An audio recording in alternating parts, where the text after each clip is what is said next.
right now. I'm going to be here with you the whole time. Everybody in Des Moines, okay? Go ahead and start. You know, it's getting closer. But as of right now, you still have time to make any preparations that you need to make. This part of the line, okay, the part of this storm that is going to be approaching Des Moines is historically, it has produced tornadoes. Okay, so we're not out of the woods in the greater Des Moines area for tornadic thunderstorms. Additionally, once again, the further east this line goes, the stronger those winds are going to get behind it. So get ready for straight line damaging winds in that general area over there. God, I got a lot of glitches. A lot of glitches going on. Bear with me.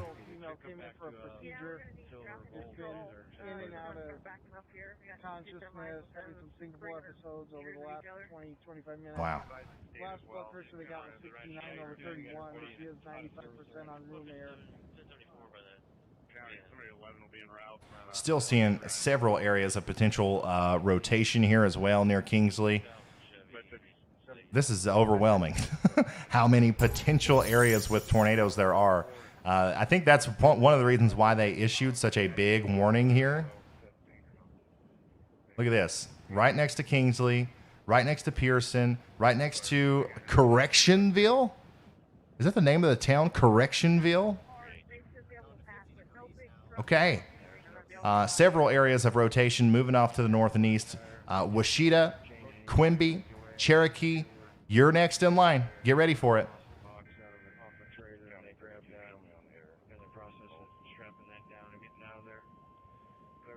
Radar scope is just not. It's just not wanting to work today. That's fine. That's fine. Radar Omega is better, in my opinion.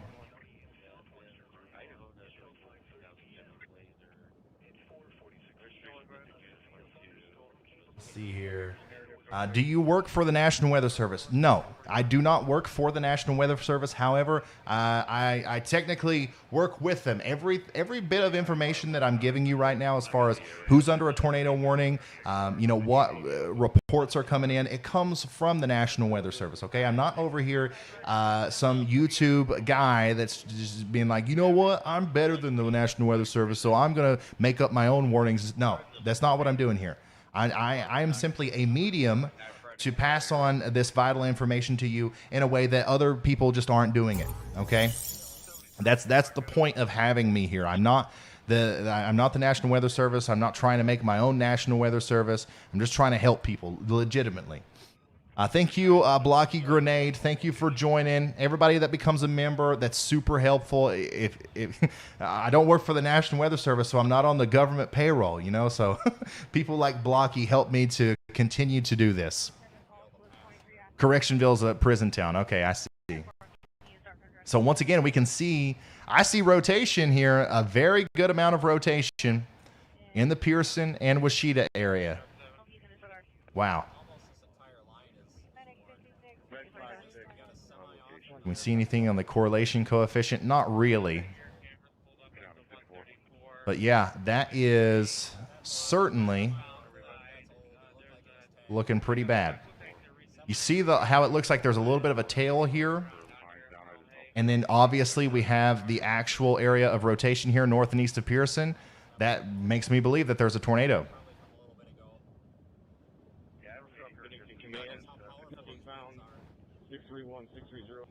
Once again, please, if you're in Quimby, all the way up to Cherokee, get in your safe spot, okay? Cass County, Harrison, Shelby, Plymouth, Woodbury, all of these counties, please get into your safe spot as quickly as you can. These tornadoes are moving fast, and you don't have a lot of time in situations like this to heed the warning and get into a safe spot.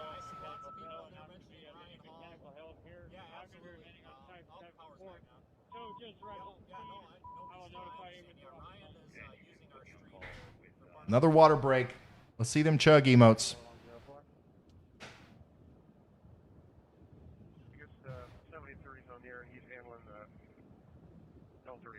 90-mile-an-hour winds being reported in Ellsworth, Nebraska, I-70 westbound. Yeah, a lot of these, a lot of the really strong winds that are fueling this storm are way back there. They're still impacting people way back into Nebraska, Kansas, and Colorado. It's pretty incredible. It's pretty incredible. Here's an interesting image. Just in case you haven't seen it, this is the satellite just not moments ago where we have dust being picked up off the front range of Colorado, thrown into the sky, and lofted into portions of Nebraska. This dust is going to be visible in Iowa momentarily. After this big line of storms goes through, that dust is going to be visible over there. And we just got an update on the radar. It does look to me like we still have a very, very interesting area of rotation there near Mary Hill, okay, south of Mary Hill and Meridian in Cherokee in Iowa. This is the place, out of all the places, that I would be watching the most for a potential tornado.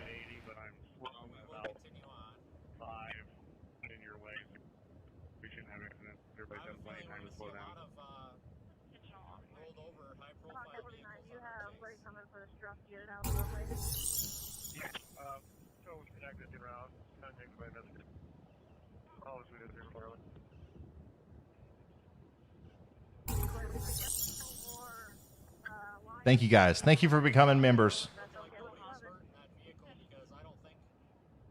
Man, we are just having all kinds of problems with our radar data today, which is to be expected. We had a similar situation unfold during the Kentucky tornado, where we had some really bad problems with losing radar at just the wrong time. And then another National Weather Service has to take over for warnings. But I do think we're getting intermittent connectivity problems with a lot of these radar sites out here. I'm going to try to refresh WSV3. Give me just a moment.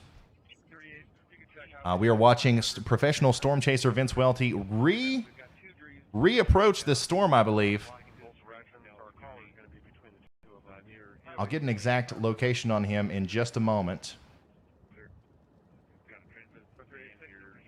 And also, for anybody just now tuning in, there are numerous tornado warnings embedded in this squall line across Nebraska and Iowa. This line is now beginning to enter the moderate risk area where conditions will support widespread damaging winds in excess of 60 to 85 miles an hour and a few tornadoes. This is a dangerous situation. Should be taken seriously.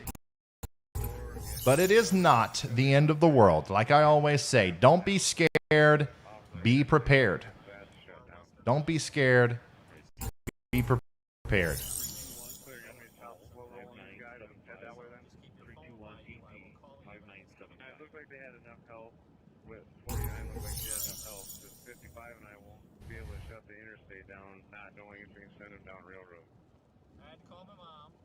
Man, we are like in the dark here with radar data. The stream's still live. Everything looked good. It's not my internet, is it?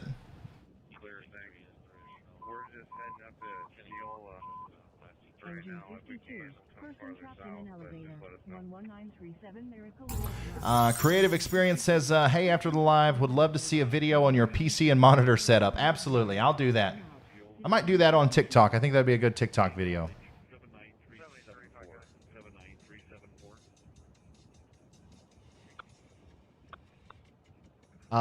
We do have a new tornado warning. Radar indicated tornado warning for Atlantic, Iowa, Audubon, Iowa, and Anita, Iowa until 5:45 p.m. Central. We also have a new warning for Denison and Dow City, Iowa. Okay, so Radar Scope just tweeted out, we're aware of an issue affecting radar data and working to resolve it. What a time to have radar data problems. Wow.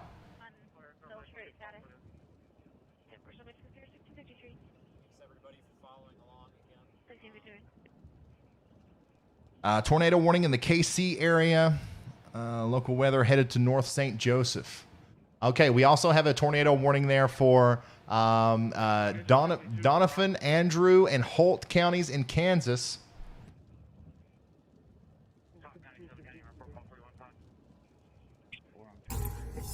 And a tornado warning associated with that as well. Let's go check on that real quick. We don't have updated radar data, but we do have the polygon. Okay, in the words of the great James Spann, we're going to respect the polygon. You see all these colors over here? We usually look at all kinds of greens and reds and yellows and purples and all that stuff. It don't matter right now. If we are in this polygon, we're going to respect it, and we're going to get into shelter. There's more than likely a tornado somewhere around the White Cloud area heading towards the I-29 corridor around Oregon, Mound City, Fillmore, Maitland, okay, all the way over into Bernard, Aroke, Maryville, Rosendale, Fillmore, Bulkow. I'm sorry if I'm saying that wrong, but this is our newest tornado warning here, and we gotta get to shelter. Okay, lots of people live north of St. Joseph there along I-29. Very dangerous storm coming down the line. We also have a new tornado warning for Villisca, Iowa, Stanton, Iowa, until 5:30 p.m. Central, and a tornado warning for Erling, Iowa, and Defiance, Iowa, until 5:30 p.m. Central. Okay, so just a massive amount of tornado warnings coming out right now.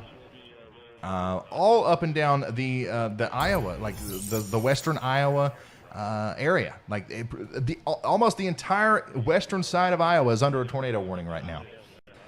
Thank you guys so much for all the support. Seriously, you guys are being super generous right now. You don't have to do that. I really appreciate it. And we have another tornado warning now for Denison, Iowa, and Kieran, Iowa, until 5:30 p.m. Central. That's an observed tornado. That is an observed tornado. Let me get... Wow, this is overwhelming. There's so many polygons. It's hard to respect them all. It's hard to respect every single one of them. All right. Let's come down here. I wonder if we can get some data there. Okay, so this is where we have the observed tornado warning right here near Denison. Okay, so we do have a report of a tornado down near Denison, moving to the north and east. Okay, it's moving towards Deloitte, Shellswig. Sorry if I'm butchering that. Kieran, Bowyer, and Bowyer River. All these areas you need to be getting in your safe spot. You see this big area of inbounds right next to outbounds. The radar is detecting moisture in these clouds that are going towards the radar and away from the radar at the same exact time. What can that mean? There's circulation, there's rotation there. So let's make sure we're getting into our safe spot to make sure that if there is a tornado here, we're going to be protected from it. Get into the most interior room of your house, okay? An internal bathroom. Put as many walls between you and the outside world as possible. Throw a helmet on if you got one. If you got, I mean, why not? Throw it on. It could save your life. The number one way you're going to get injured or killed in a tornado is by debris falling on you.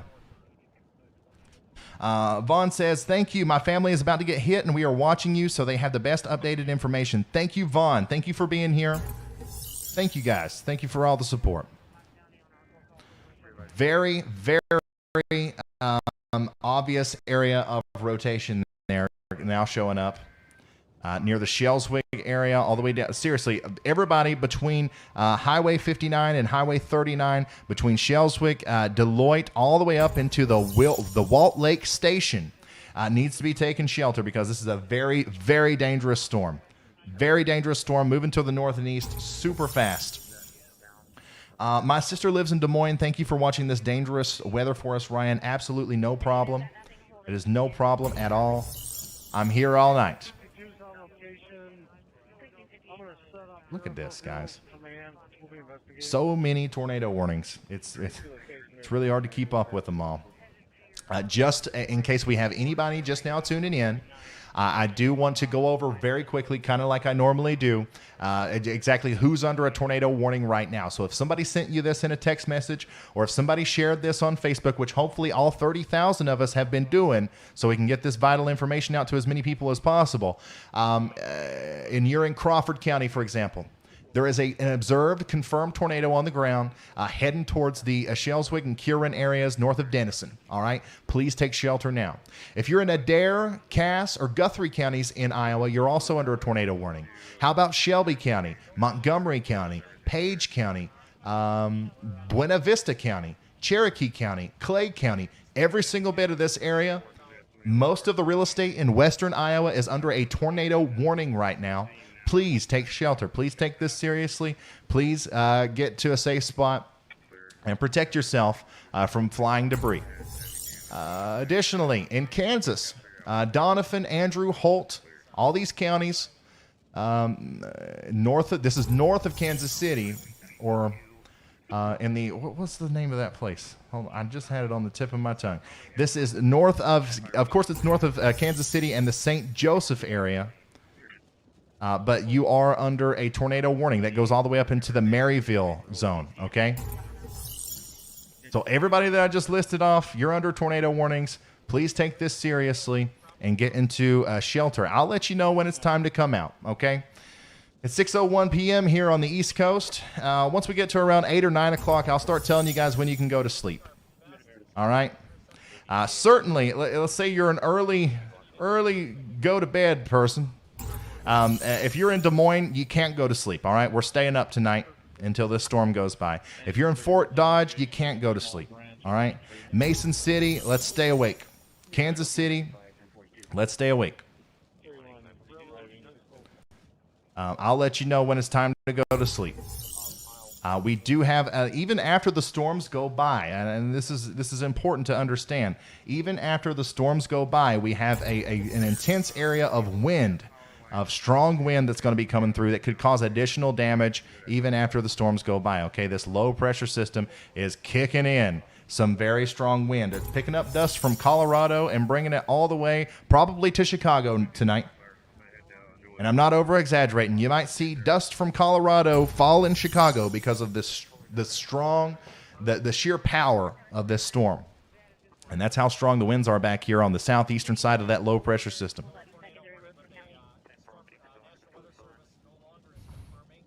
Shout out to Radar Omega, by the way, for being the reliable one this evening.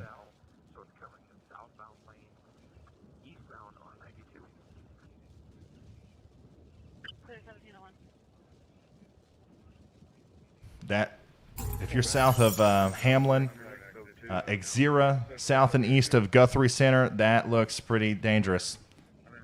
Still stay in your safe spot.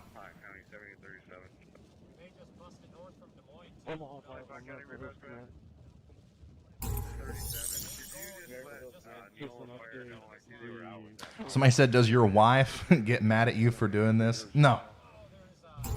She supports me. Even though I did turn the biggest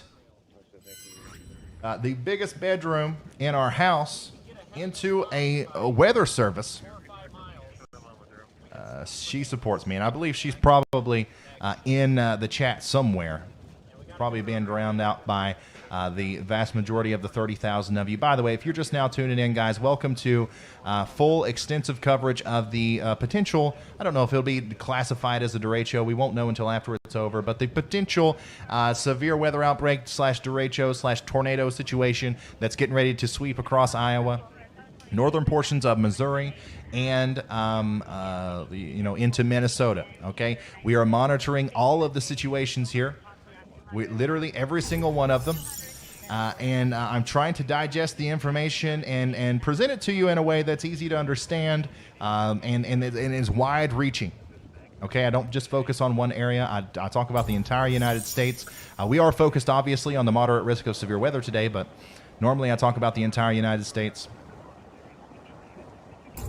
And yeah, this is what I do. So if you enjoy the content, if you want to be here, if there's some severe weather outbreak or a hurricane or a blizzard in your area in the future, and you want to be here for that, make sure you subscribe to the channel. I think we're going to hit 200,000 this evening.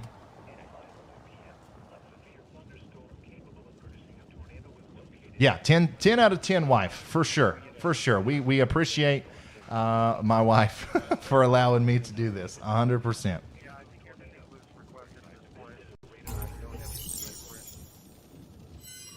We also have storm chaser Vince Welty out there, who is purposefully driving into these crazy storms. He also has a wife who supports him. So we love all of our wives that that let us do this. Shout out to them. Thank you so much, guys, for all the support. I really do appreciate it.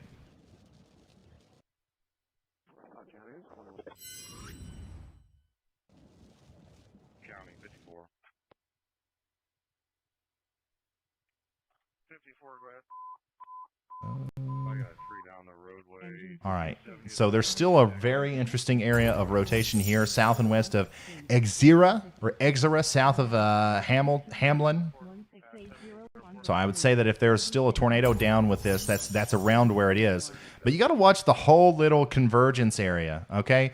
Just in case anybody is new here, which I'm sure actually a lot of you are, because I mean there's like 30,000 people here. How you read whenever I say that there's rotation or I think the tornado's here or there, mostly what I'm looking at is this side of the radar, okay? And this is what we call the velocity, all right? Let's have a little meteorology 101, how to read a radar here. Basically, what this is the radar sends out beams of data, all right? And it receives it back in a way that tells it how fast the moisture or the hydrometeors in the air are going, and also in what direction they're going. All right, so if you got stuff, any kind of stuff in the air whatsoever, and it's going towards the radar knows that, and it knows how fast it's going towards the radar. And if it's going away from the radar, it knows that, and it knows how fast it's going away. So it displays that information here by showing us the green, that stuff going towards the radar, and the red is stuff going away. And obviously, the more intense of the color there, the brighter the green, the faster it's going. The brighter the red, the faster it's going. And whenever you see an area where there's a lot of green and red close to each other, that can indicate that there's some rotation there. And a lot of times in a supercell thunderstorm, there'll be one part of the storm that has some green and some red, and you're like, okay, cool. That's where the tornado is. But in a situation like this, you have a lot of convergence between those inbounds and outbounds, and tornadoes can pop up anywhere along that that portion of the storm. So you have to be very careful and just kind of watch the entire thing. Now you can zoom in and kind of focus on little areas like this that look a little bit more interesting. You can focus on places right here next to a dare that look a little bit more interesting. But if you're out there and you're in Guthrie Center right now, or Hamlin, or Coon Rapids, my advice for you would be to not pay too much attention to these colors and the intricacies of how a radar works, and just go ahead and get in your safe spot. Go ahead and get there. Don't wait on that tornado warning. We do have a new tornado warning that has been issued. So if you were waiting on one, here it is for Lakeview, Odebolt, and Wall Lake, Iowa until 5:45 p.m. Central Time. Also a new tornado warning that was just issued for Alta, Iowa, Sioux Rapids, Iowa, and Storm Lake, Iowa. And the warning is going to continue for Maryville, Missouri, Mound City, Missouri, and Oregon, Missouri until 5:30 p.m. So now we have warnings in Missouri and Kansas on top of everything else that we're talking about. So yeah, this big area of storms that has been, historically producing tornadoes is now crossing over from Kansas and Iowa into Missouri around the St. Joseph area. So the St. Joseph area north of Kansas City is under a tornado warning right now. All right, you are under a tornado warning right now. We've been talking all day about how this stuff looked like it might go just to the north of Kansas City. Well, here we are. We have a radar-indicated possible tornado that's getting ready to go through the St. Joseph area. If you are in St. Joseph and along the I-29 corridor between Savannah and Agency, please take shelter now. And additionally, if any of the 30,000 people that are watching right now know anybody in this part of the world, please let them know what's happening. Share this stream with them or just send them a nice little text with, hey, you're under a tornado warning. Did you know that? Thank you, Brittany. Thank you, Lisa.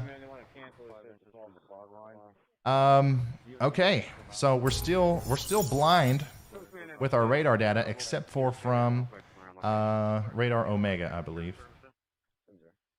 I'm gonna refresh scope. Wow. 65 at Lakeside. All right, we're going to take Omega down here to the St. Joseph area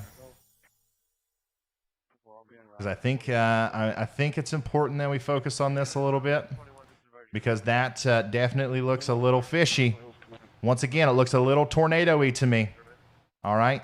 Once again, if you are a part of our meteorology class today, what did we just learn? Reds next to greens means things are spinning. All right, and we do have some spin there south and west of Bendena, okay, and this area of rotation is going to continue to go to the north and east and almost, it looks like, directly impact the St. Joseph area. It's important to note that we don't know if there's actually a tornado on the ground, but we're going to go ahead and assume that there is. All right, for everybody in St. Joseph, Wathena, Troy, okay, Savannah, all these places, you need to be getting in your safe spot imminently within the next couple of minutes. We're talking about Brandena and Troy being directly impacted by this storm, and also Palermo, okay, within the next 5 minutes or so. St. Joseph is a pretty large place, it looks like. You got an airport over there on the northwest side. I-29 goes right through it. Highway 36 goes through on the perpendicular side. And that's where the tornado is probably going to cross.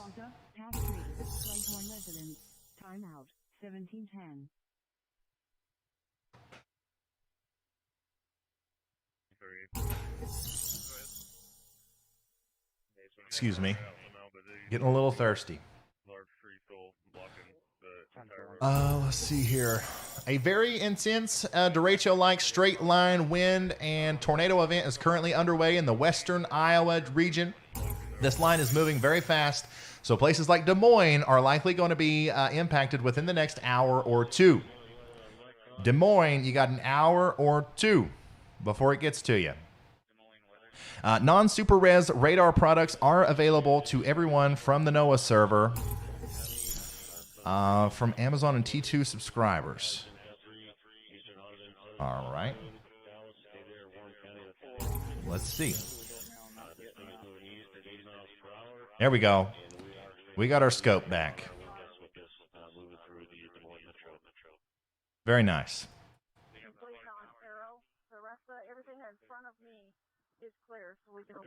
Very nice. Okay. So we're going to continue. We're going to focus on this storm a little bit here because, obviously this is going to impact a very populated area. So we're going to focus here. But don't worry, I am going to go back and forth between the rest of the warnings as well. We still do have a confirmed or an observed tornado warning up here in Iowa that I do want to pay as much attention to as possible because this is also a very serious storm, a very dangerous situation moving into the Guthrie Center area. So please stay in your safe spots. I'll let you know when it's time to come out, all right? Exira, I'd stay in yours. Elkhorn, I'd stay in yours because you got them big time winds coming through right now. But yeah, this is approaching Guthrie Center very quickly. So let's make sure we are in our safe spot.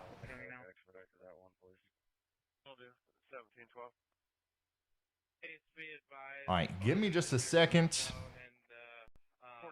I'm going to look for old Vince. I'm going to see if I can't find his feed again. Old Vince, where are you at, buddy?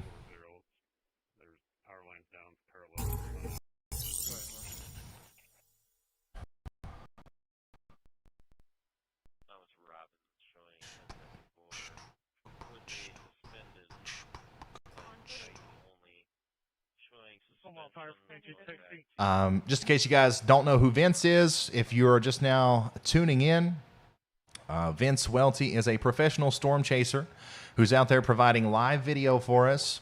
But, you know, he's having intermittent connectivity problems, so he's not live the whole time. 190 or 189. Do you want me to head that way? Yeah, clear. I'll go ahead and clear your 270th, and 3254 will be en route. By the way, we got a report coming in of a tornado was in progress 8 minutes ago near Atlantic, Iowa, and we have flipped semi-trucks. We have flipped semi-trucks along I-80 northeast of Atlantic City in Iowa. Wow. Wow. Okay. Yeah, so once again, I don't know if the tornado is what's causing that, but I do know that is significant damage. I'm going to show you that. I'm going to show you that video right here in a second, guys.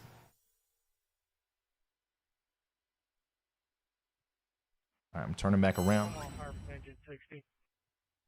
We don't have a chaser cam above my head right now, but we do have a live view of Des Moines, which is next in line.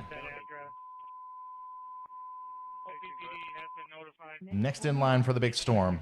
6906 North 65th Avenue, Task 3, Medic 41, seizure, 6906. Yeah, I believe we've got some other operators in contact with them. Excellent, because I think it's going to take Mid-America a long time to get to all these places. Absolutely. 1714.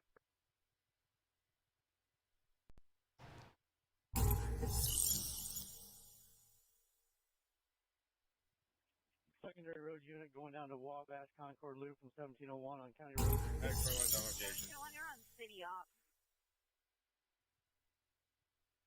Dang. 21 and 17. Fire here at 506 in the power line. Oh, shit, ice. Oh,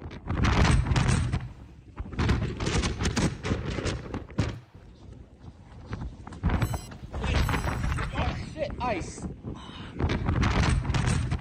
Is that too loud?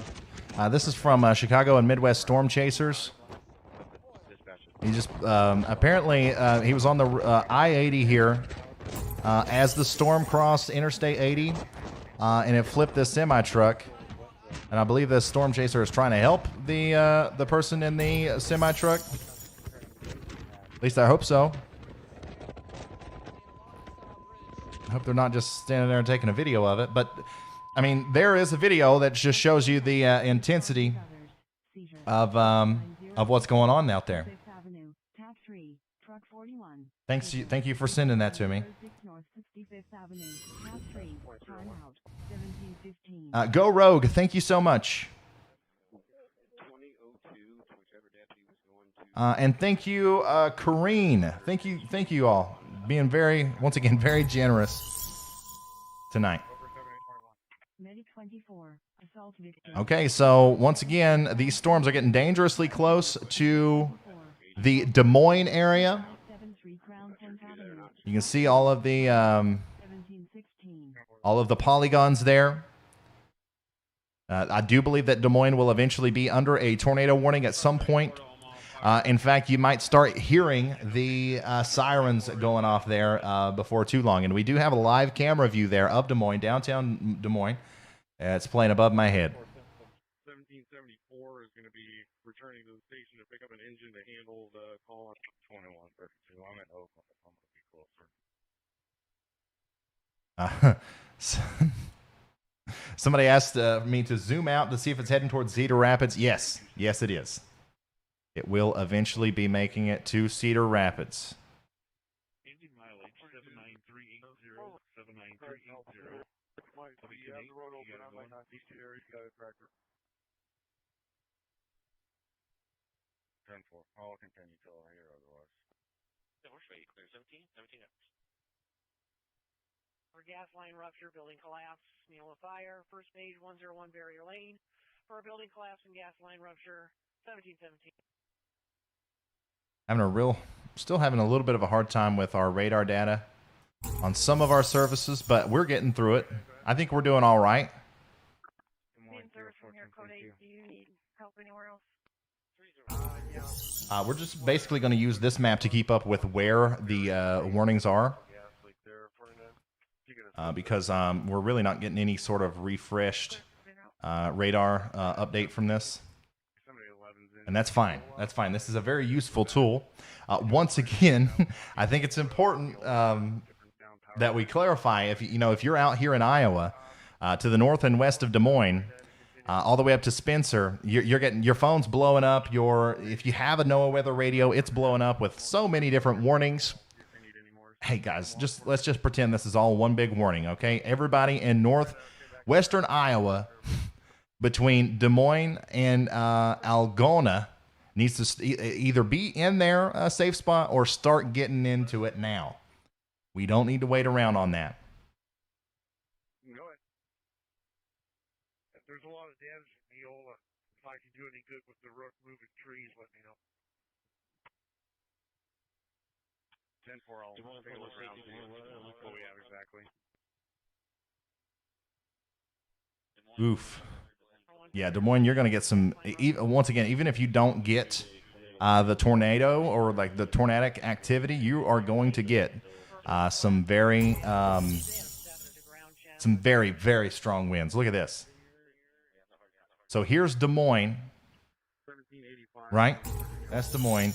And then here, I'm going to probe this area of wind. 102 miles an hour, 110 miles an hour, 104 mile an hour. These are very strong wind gusts that are filling in now behind this line. I've been talking all evening about how, I'll show you on my Twitter. I retweeted this satellite image not too long ago. I'll show you exactly what I'm talking about. This area of wind is fueling this storm. Actually, I can't even find it now. There we go. It's fueling this storm, and the pocket of wind that is actually, fueling the storm, the more that builds up and the longer this line stays together, the stronger these winds are going to become. And also, the more that they're able to access that little a portion of the lower level jet stream, the stronger these winds are going to become. And I think, unfortunately, I really do think that Des Moines is in the least... is in a very unfortunate position to where all that's going to come together at once. Okay, I think we're going to have very strong winds in Des Moines. Please, go ahead and start making preparations to take shelter and all that good stuff.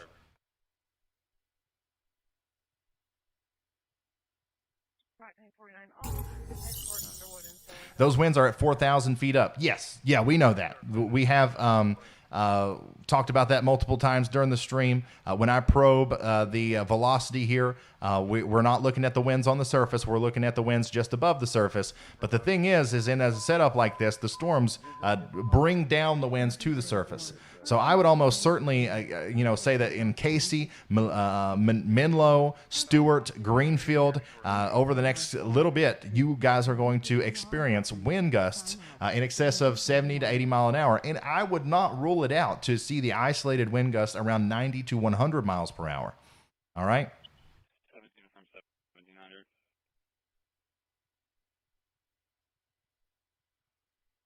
Quick update, Adair County, Boone County, Dallas, and Greene counties are under a tornado warning, an observed tornado warning.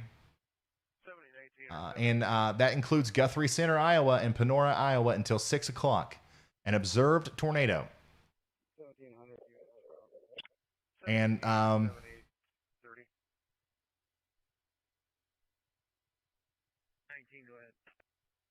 are you still at Railroad and L34? Man, there's so many things to focus on here. Okay, clear.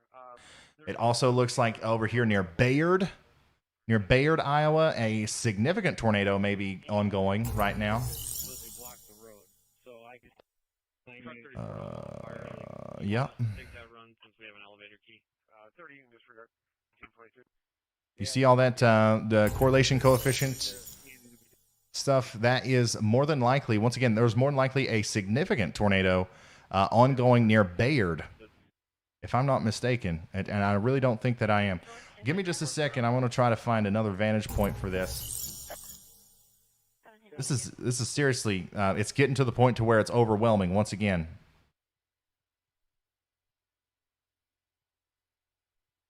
There's just so much going on. Let's go ahead. If you're in, once again, obviously, if you're in Bayard, it's there. The storm is there. But if you're north and east of there, all the way up to Jefferson, let's take this tornado warning very seriously because I think we've got something there that's lofting up debris, almost certainly. Jasmine, no problem. 1723.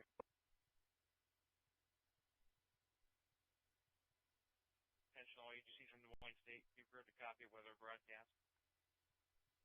Attention all cars, Des Moines State. So this is, once again, likely a tornado happening between Coon Rapids and Bayard in Iowa.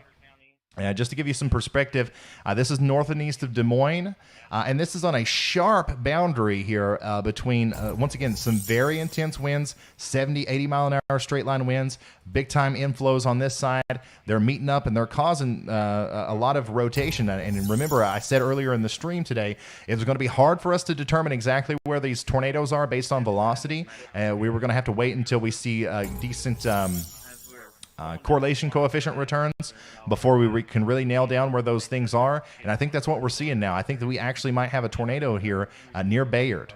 And of course, the National Weather Service has already issued a tornado warning for that particular storm.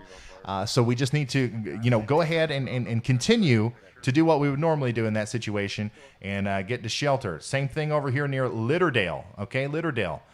You got to be getting in your safe spot all the way up to Lanesboro. This is incredible. I've never seen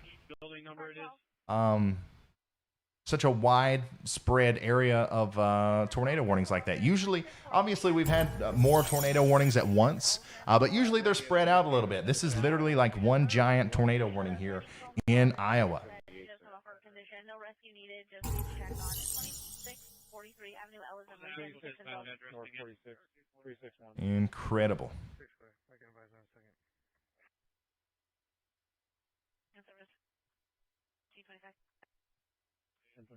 Look at that. Truck 34 is understood 361. And Something is lofting up debris there, I believe.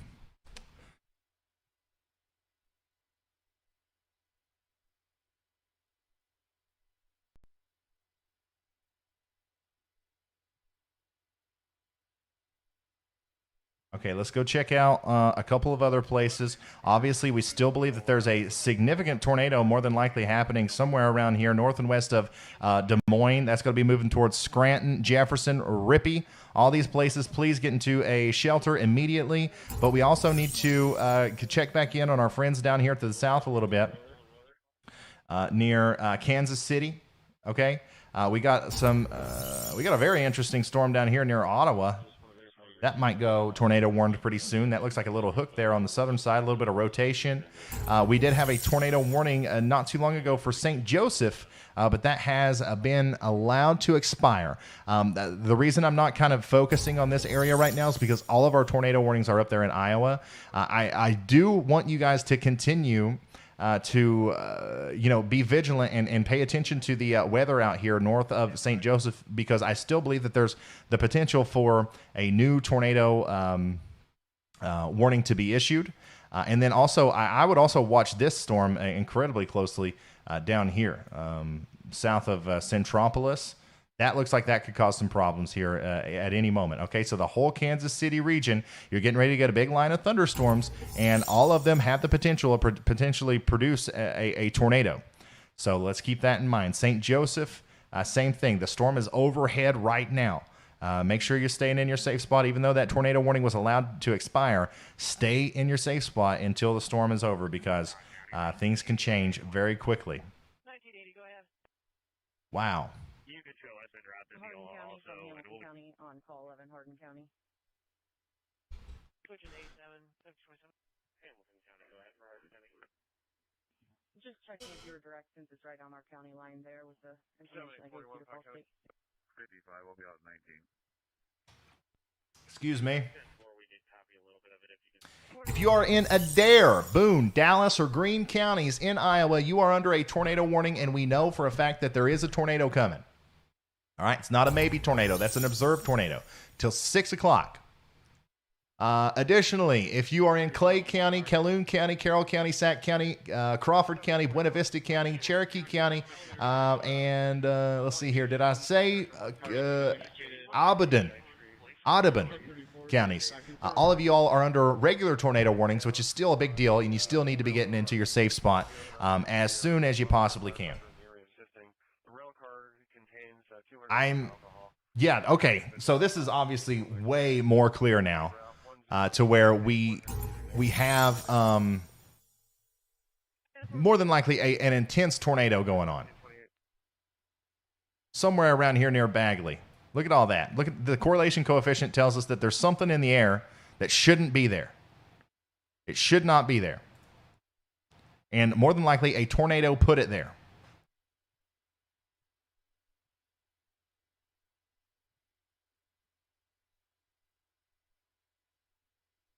An incredible amount of information poured in through Twitter. If you have anything that you would like to share with me, please follow me on Twitter at Ryan Hall, y'all. I'm checking my notifications consistently. Just tag me in anything that's interesting. If you have any damage reports or anything like that, please share it with me on Twitter at Ryan Hall, y'all. Also, yeah, I did notice that this does look like we could potentially have twins. We could potentially have 2 tornadoes here on the front leading edge of this dangerous line of storms near Bagley. Look at that. There's an area of rotation. There's an area of rotation. We have the correlation coefficient drop. Lots of debris being lofted into the air here. This is headed, unfortunately, this is headed towards Jefferson. Okay? This is headed towards Grand Junction. Very dangerous portion of this storm is headed towards some pretty populated areas here. If you're in Des Moines, okay, if you're in the Des Moines metro area, all the way up to Ames, Nevada, all the way down to Indianola, now is the time to take shelter. Let's not wait out anymore. Okay, let's go ahead and take shelter now, as we do have, even if we don't have tornadoes, we have a wall of significantly damaging winds heading straight towards the city, and nothing is going to stop it. It's not going to weaken. It's not going to, go over us or go around us. It's going to hit the city within 30 minutes or so, I would say. All right. Straight line damaging winds, even without tornadoes, can be very damaging. All right. And we need to take it seriously. So let's get into the safest spot of our homes. Oh, my goodness. Oh, my goodness. All right. It's time to start digging into the mesoscale on this one. Grand Junction, Jefferson, Scranton. Please, everybody in the area, I hope to goodness you're in your safe spot right now. We have more than likely 2 tornadoes on the ground, maybe 3. And they look like they are significant ones too. They don't look like baby ones. Let me find Jefferson here. I'm going to tell you some of the areas. I'm going to tell you some of the areas that I think that these storms are going to be imminently affecting. And once again, everybody in the tornado warning in Adair, Boone, Dallas, and Greene counties there in Iowa, everybody needs to be in their safe spot. Okay, but specifically, there are 2 areas of intense rotation with likely big tornadoes. Okay, unfortunately, this is not a small spin up. These look like big tornadoes that are getting ready to go through the Scranton and Jefferson area and Grand Junction areas imminently. Okay, so basically what we've got here is these tornadoes are currently south of, once again, Scranton and Jefferson. We're getting ready to have them cross the Lincoln Highway, okay? If you live in Jefferson, you know where the Lincoln Highway is. You got one tornado that's going to cross Lincoln Highway to the west of town near Wright Cemetery, okay? You got another tornado, an active tornado, currently lofting debris into the air, getting ready to cross town on the St. Elm Street to the south of town, okay? So I don't know for sure if that's exactly where these tornadoes are. Based on radar, observation, that's where it looks like they are. But remember, I'm looking up into the air. Tornadoes are small, okay, and sometimes they wiggle and they wobble. So the base of the tornado, the damaging part, could be in a little bit of a different location. But I'm just telling you my approximation of where I think this is right now. If you know where the Henderson County Park is or the Greene County Middle School, I think these places are at high risk of immediately being impacted by a tornado if they haven't already. Jefferson, the entire town needs to be in their safe spot right now. Downstream, you got the Sparky's one-stop shop. Country Blessings, all right? Wild Rose Casino and Resort. If any of these places ring a bell, if you can get to them pretty soon from where you are right now and you haven't been hit by the storm yet, you're likely in the direct path of a damaging storm with embedded tornadoes. Please seek shelter immediately. Let's see here. The tornado warning is going to continue for Panora, Grand Junction, Iowa until 6 p.m. Central. That is the, that's the one that we're on. Wow. Once again, just an incredible amount of stuff happening right now.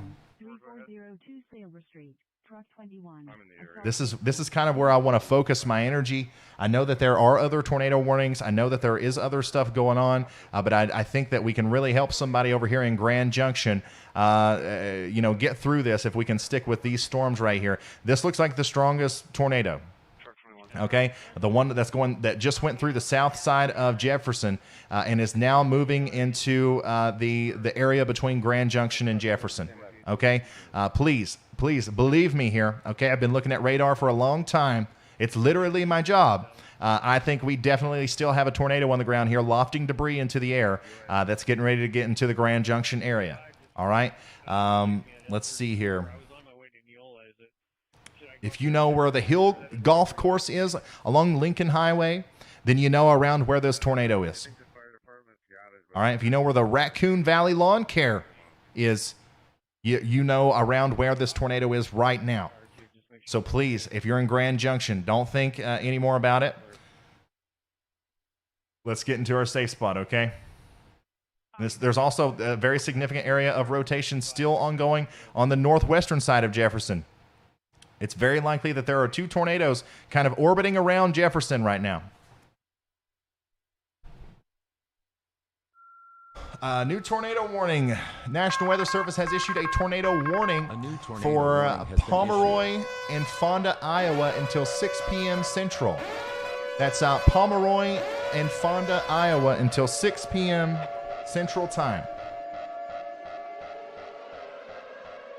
We also, oh my goodness, guys, we also have to continue to watch this portion of the storm very closely as well. South of Churden, all right? This part of the storm is very intense, and it's just sparking up tornado after tornado, and likely all at the same time as this. There's many areas of rotation currently being seen.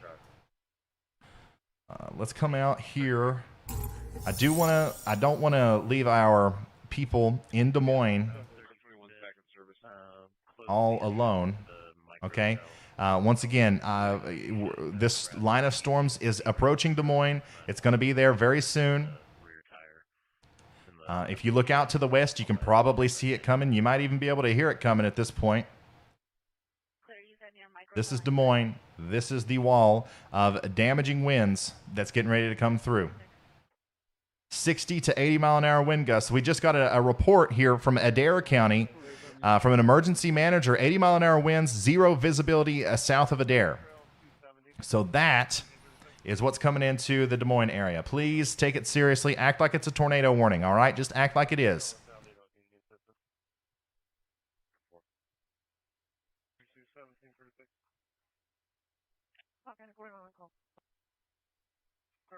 Okay, so we're still watching this storm progress towards Grand Junction.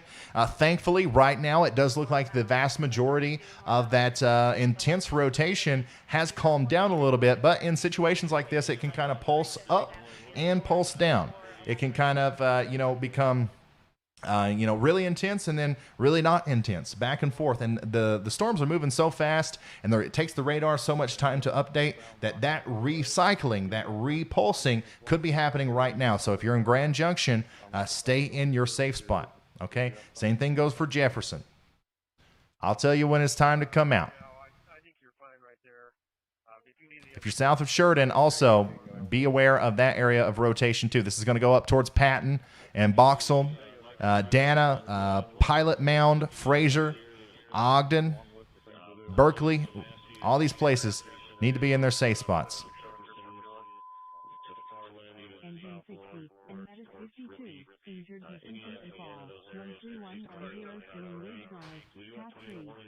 60, and Meadows 52, in position from Impal, 13110 Sterling Ridge Drive. Still watching this intense line of storms as it approaches Des Moines. We do have a live view of Des Moines above my head there, so we'll be able to see it as it comes in. Unfortunately, I don't have anything of the horizon. Okay, we got a new tornado warning. The National Weather Service is issuing a tornado warning for Dodge, Jefferson, and Gowrie, Iowa until 6:15 p.m. Central Time. That's an observed tornado. That is an observed tornado. I just retweeted the graphical imagery on that. So you guys should also retweet that too. Go follow me on Twitter at Ryan Hall, y'all. And let's keep working together.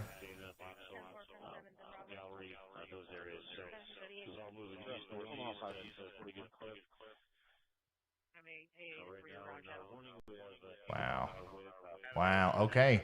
So this is how this evening's going to work here, I believe. I think we're going to be constantly going back and forth between these two radars and chasing this energy as it goes up and down this line of storms. Okay, so now we're looking at near Pomeroy. There's likely another tornado ongoing right now. Okay, so you see this little area of rotation here. In my experience, that looks like it could potentially be producing a tornado. That is moving up towards Palmer, Pocahontas, Rolfe, Havelock, Plover, Audison, Bradgate, Rolfe. All these places are in the direct path of a very dangerous storm.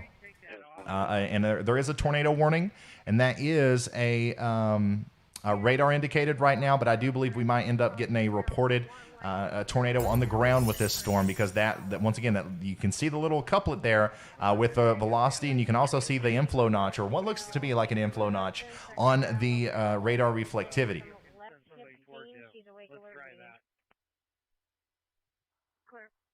Storm's getting dangerously close to Des Moines. Once again, we are minutes away from impact. Man, there's so much going on right now. Additionally, another area of very intense rotation has popped up here north and west, or to the west of Dana. Okay, and the National Weather Service did just issue this big tornado warning here that includes Dana. This is a damaging tornado. This is an observed tornado warning here. That is the one for Fort Dodge, Jefferson, and Gowrie. That's a big one. That's the one that I retweeted. So this is all a confirmed tornado warning here. They just went ahead and issued a very large tornado warning there for this giant area of potential rotation. We still have what looks like to me possibly two tornadoes here with two little kinks in our velocity. And that is going to continue to go off to the northeast. Boxholm, Fraser, you're next. Get into that safe spot.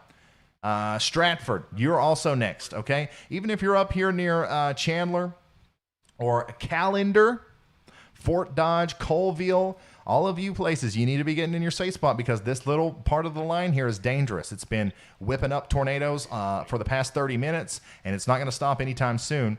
We do have what I believe is more than likely a tornado still on the ground somewhere around Dana, south of Patton, okay? That's going to be moving into the Boxholm region very, very soon. If we know anybody out here, guys, if you guys know people that live in this general vicinity, please send this to them.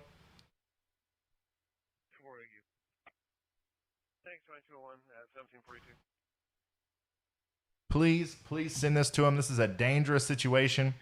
We have, to get all meteorological on yet, we have a multi-quasi-linear convective system with multiple embedded tornado signatures. We're going to add this to the pile of jaw-dropping radar images that we've seen just in the past week. Okay, we're just in December. Okay, we saw the historic supercell thunderstorm that caused the Quad State tornado just the other day, and now we are seeing the formation of what will likely end up being a derecho with multiple tornadic cyclones inside of it. Once again, Dayton, Dayton, Iowa, Otho, Iowa, Fort Dodge, all of you people up here to the north and east of this storm in particular, you gotta be getting into your safe spot right now. Tornado warning is going to continue for Pocahontas, Iowa, and let's see here, Rolfe and Fonda, Iowa, until 6 p.m. 6 p.m.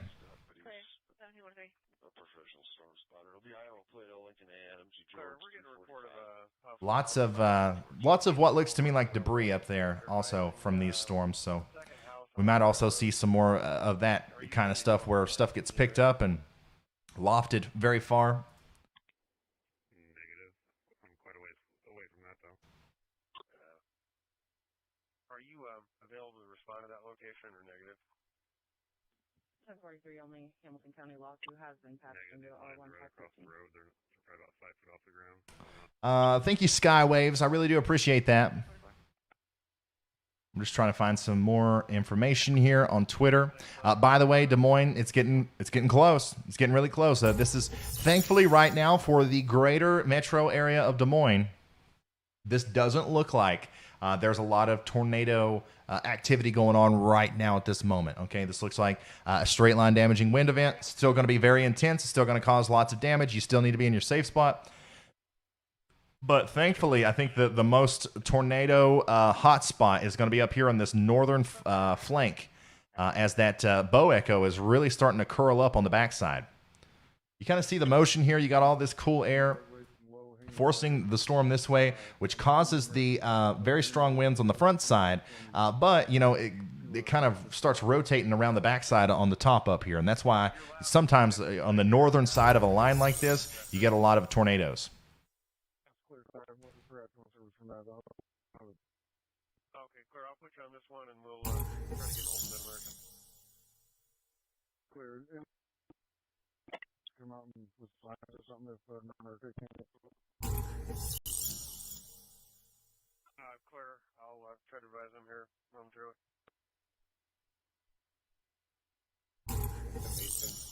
I'm just trying to see if I can't get our radar data back up. 7-5, go ahead. 3 at 270th Highway 6 is cleared. That's okay. I cut it up, and I'm going to begin service. Clear, thank you. 1745. All officers, all stations. National Weather Service Des Moines has issued a tornado warning. Dang, that is something you don't see every day, man. Very obvious a shift in the wind there. Very strong winds aloft. Most of that's probably getting funneled down. And then, of course, we still have our seemingly tornado signatures going through this portion of Iowa here. Boxholm, I told you 20 minutes ago to get in your shelter. Hopefully you did, because I'm telling you that right there, that's probably a tornado. There's tiny little areas along the front of this storm that will spin up tornadoes briefly, and it's hard. It's really hard to give like an extended warning in a situation like that, because you could have a big tornado that pops up for a couple minutes, literally, on the front edge of one of these storms, and by the time the radar scan gets it, it's already dissipated. It's already hit a bunch of houses and stuff. That's why I have been harping all day on treat every severe thunderstorm warning and tornado warning like it is a tornado emergency, and take shelter, because you're not going to be mad if you took shelter and then nothing happens. But you're going to be pretty in a bad spot if you don't take shelter, because you think, oh, it's just a severe thunderstorm warning, or oh, it's not a confirmed tornado, and then something like that happens. By the way, yeah, that's almost certainly a tornado. Once again, still multiple areas where there's likely a tornado down. Let's see here. Harcourt, you got minutes. You got a minute maybe before this thing directly impacts you and puts a tornado down right there in the Harcourt area. Same thing for Dayton, okay? You're already getting the really strong winds. If you're in Dayton right now, you're probably thinking, wow, I am in a tornado because the winds are coming through. I know it's strong. I know it's loud. I know it's pretty intense, but I promise you, I promise you, it's going to get worse, okay? Especially if this little area of rotation maintains itself and we have a tornado come through the area, it's going to get worse. Do not come out of your safe space. Make sure you got something covering your head and stay with me here. Wow. Wow. Look at that. You can see the rotation once again. You can see the wind coming in that side of the storm. You can see what looks like a rear flanking downdraft. You can see where that rotation is. Lots of crazy stuff going on in this portion of the line. Everybody north and east of here needs to be in their safe spot. Take shelter in Fort Dodge, Webster City, Camrar, all the way up here to Pioneer, Clare, and Badger. All these places, you need to get there. You need to get there imminently.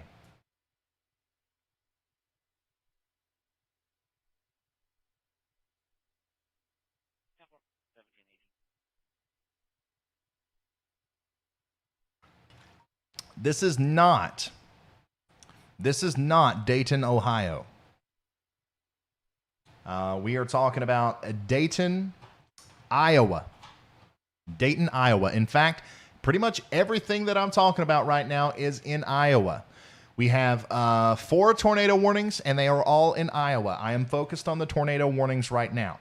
I will talk about Minnesota here in a minute. I will talk about Michigan here in a minute. I will talk about everyone else here in a minute. Right now, there's literal tornadoes heading towards people who are watching this stream. I have to focus on that. There are no tornadoes in Minnesota right now. Okay? 18370 Wright Street, TAC 3, Engine 77, and Medic 77, Chest Pains. 18370 Wright Street, TAC 906, who else is out on Crater Lake today? 903. Oh, dang. So, once again, I'm going through Twitter. I'm retweeting some pictures. There's lots of damage out there, guys. Once again, like I was saying, those big buildings are they're falling down. Lots of buildings out there that are taking damage.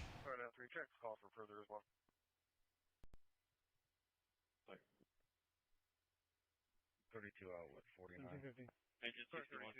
If you want to see this stuff while I'm sharing it, go over to Twitter and follow me at Ryan Hall Y'all. At Ryan Hall Y'all.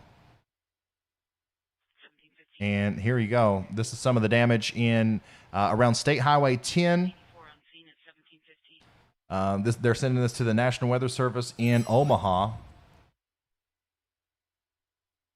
So, you know, that's a pretty big structure. And this is the kind of stuff I was talking about earlier. I know. I've been to Iowa, okay? I know there's a lot of stuff like this where people work, you know, maybe even, you know, around your house, you know, you got a big storage building or something like that.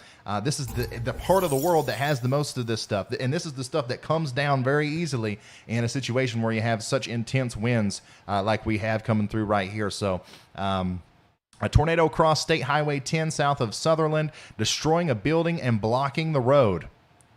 That's from Michael Gordon. Thank you for sending that in.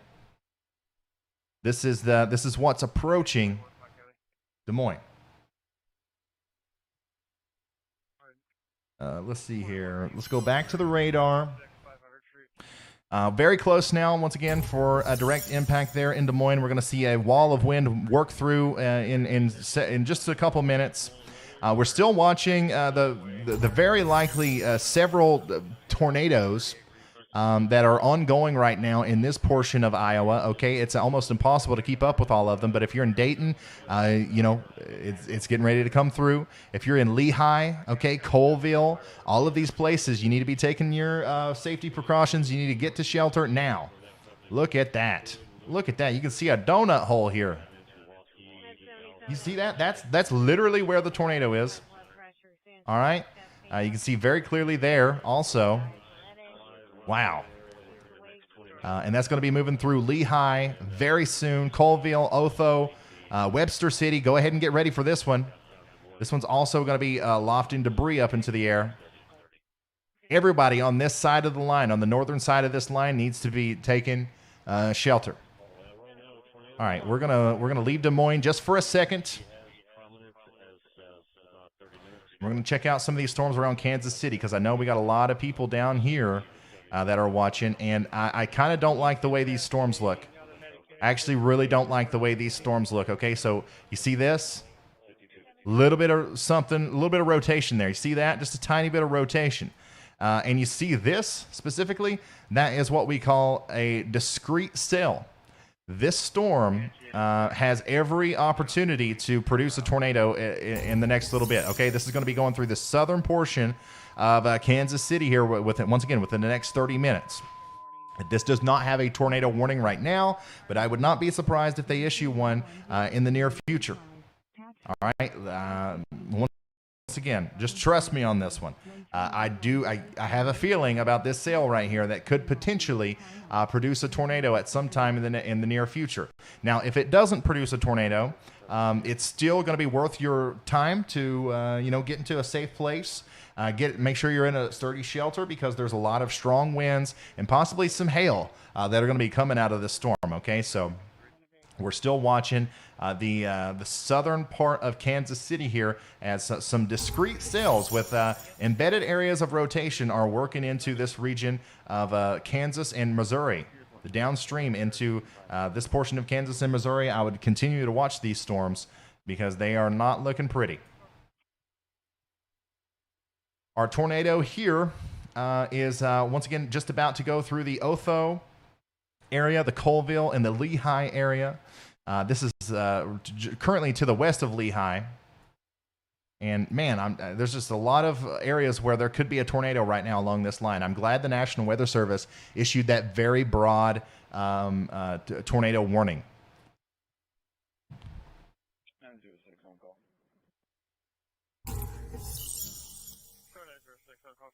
And we're going to bring up WSV3.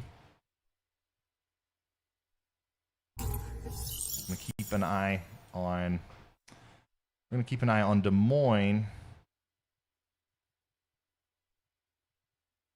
on this radar. Oh, are you kidding me? Is the Des Moines radar down?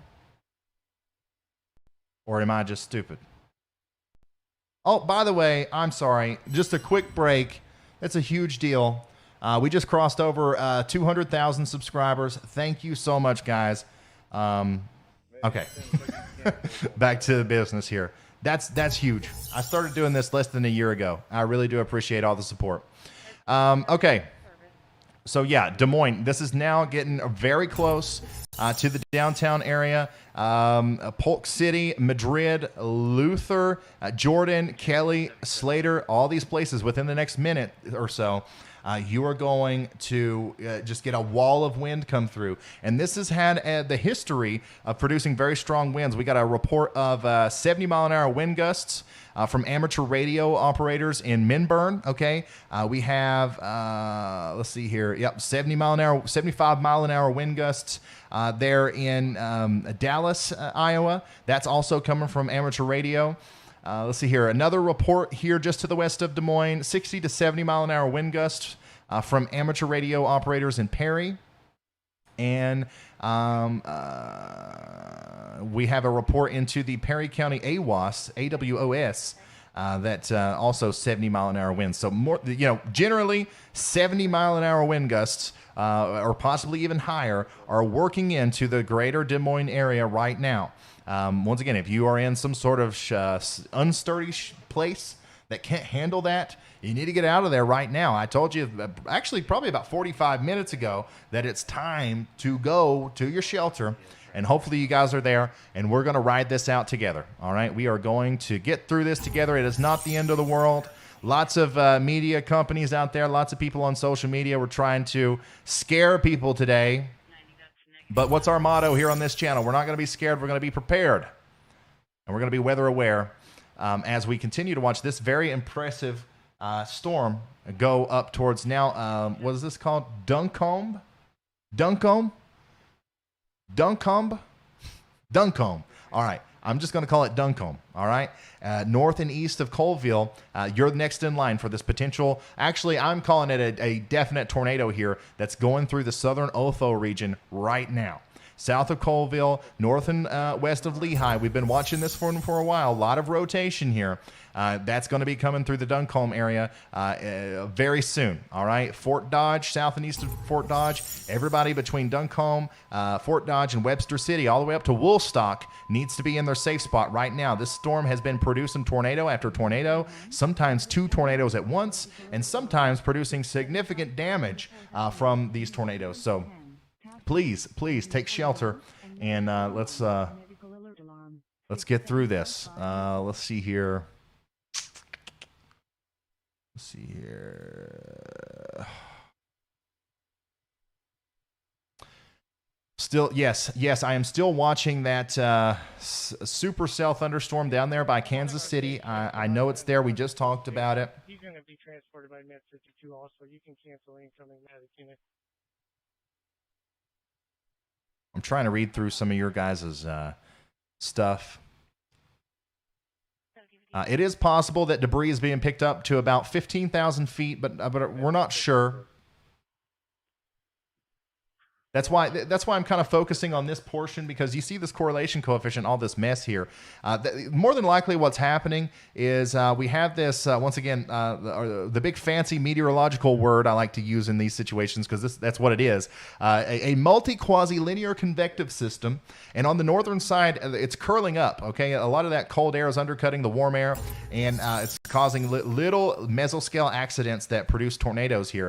And I think that's what's going on in this northern part of the line. Is we got, a tornado that pops up, and another one pops up down the line a little bit, another one pops up, and each one of them is putting up a little bit of debris into the atmosphere. And now all of that is just floating around Colville, through Callender, up through Badger and Vincent. That's what all this stuff is right here, is little pieces of debris that go all the way up and down the area there. So I think that's what's happening. And another one of those little tornadoes is likely getting ready to go right through the southeastern Colville region and then into Duncombe. After that, we're going to be worried about Woolstock and Vincent. Woolstock and Vincent right after that. Did you guys come through the beam field? Could you check if they're ETA for the Tornado sirens are going crazy here in Des Moines, Iowa. Yeah, we're walking from the cars. We're walking south. Okay, so we're still watching the potential for a tornado to happen down here south of Kansas City. Still no tornado warning. We'll check back in on that periodically. We are going to go check on Des Moines now. Des Moines, you are under a severe thunderstorm warning. And if you're on the western side of Des Moines, it's already started. It's already started. Yeah, it's pretty big.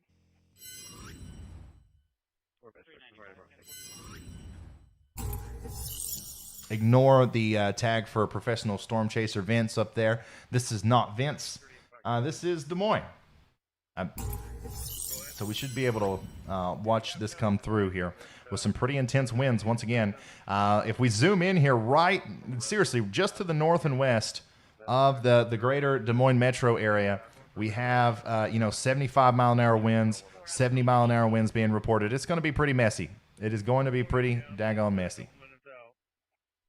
Okay, clear. Thank you. 1801.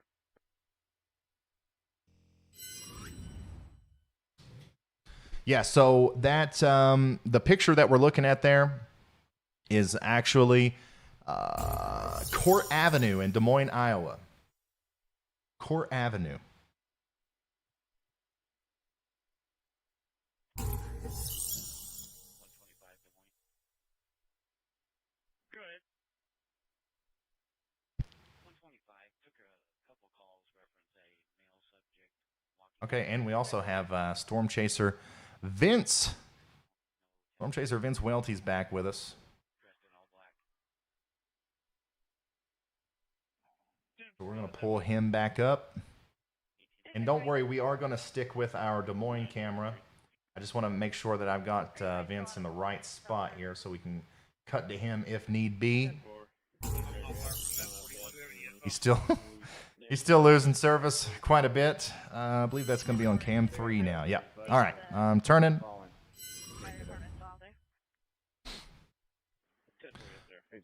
Okay. So we do have a tornado warning for Fort Dodge, Dayton, and Stratford, and also Barnum, Iowa, until 6:15 p.m. Central Time.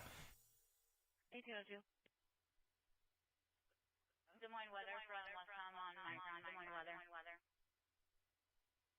22 at 18. And I know that this is bad timing,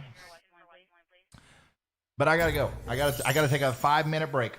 I have to. I've been sitting here for 4 hours drinking a gallon of water. You know how that goes.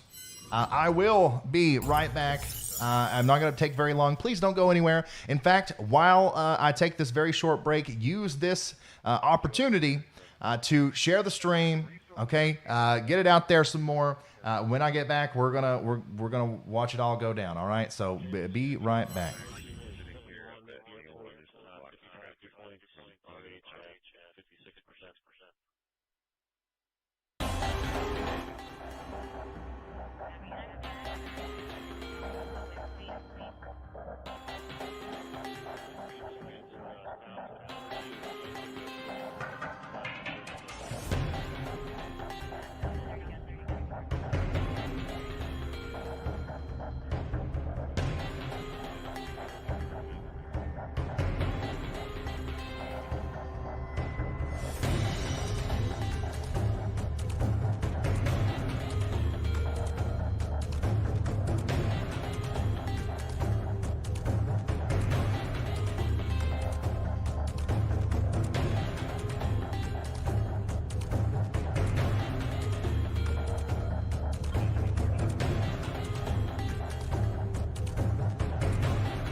Okay, I'm back.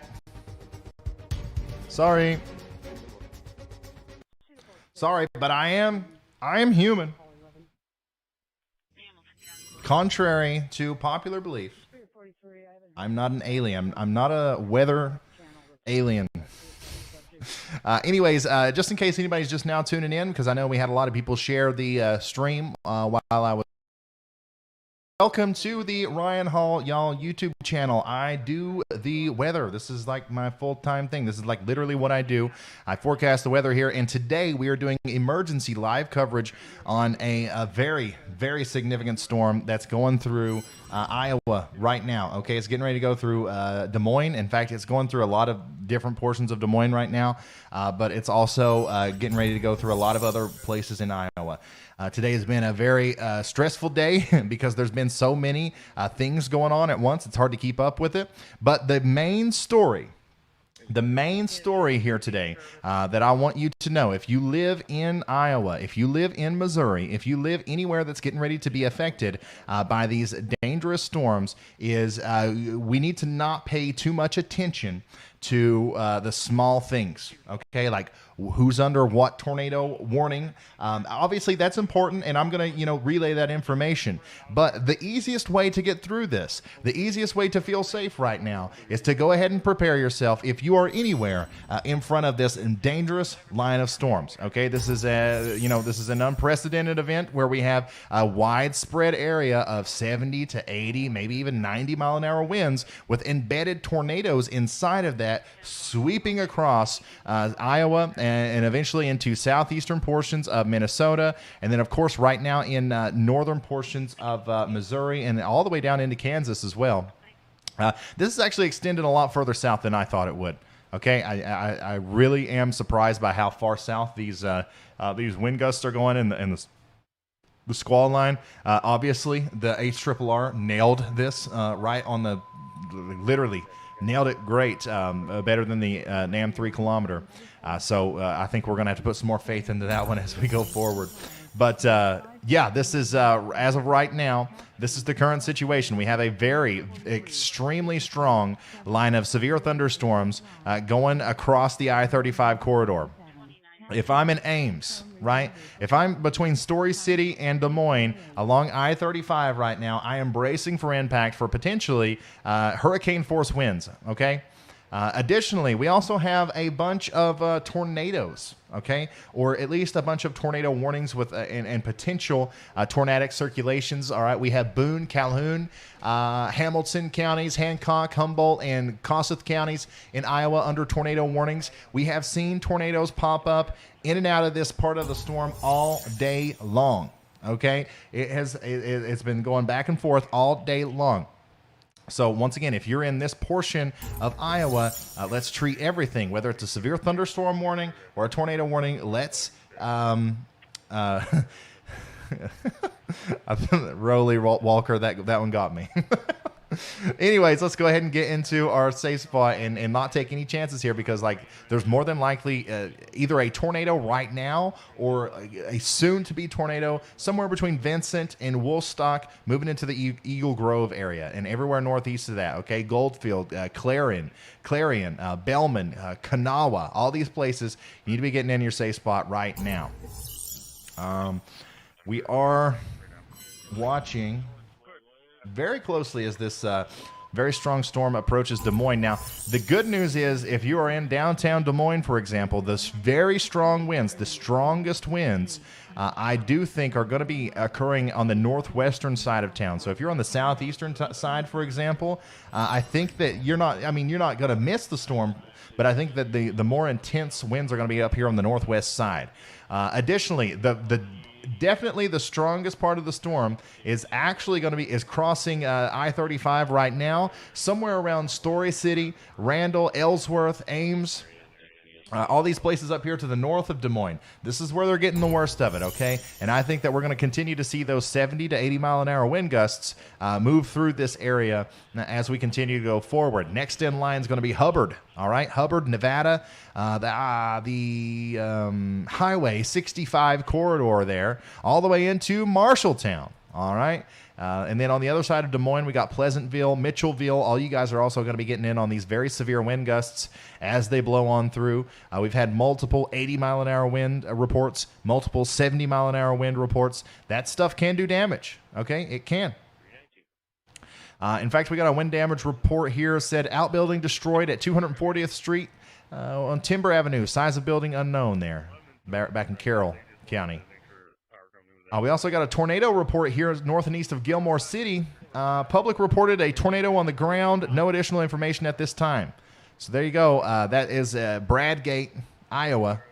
Potentially a tornado on the ground here. And that's, once again, going to be moving towards Livermore and Algona. Make sure you're in your safe spot there. There's tornadoes been popping in and out of this thing all day, man. Des Moines 375.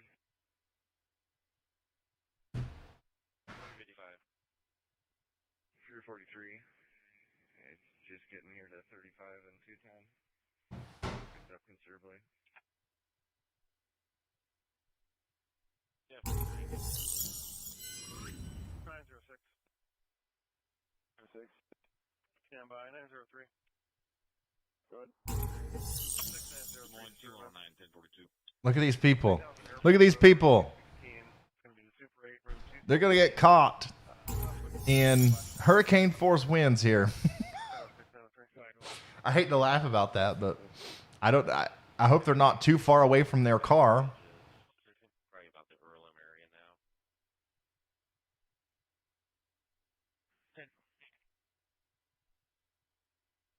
I think they hear it coming, though, because they're like running.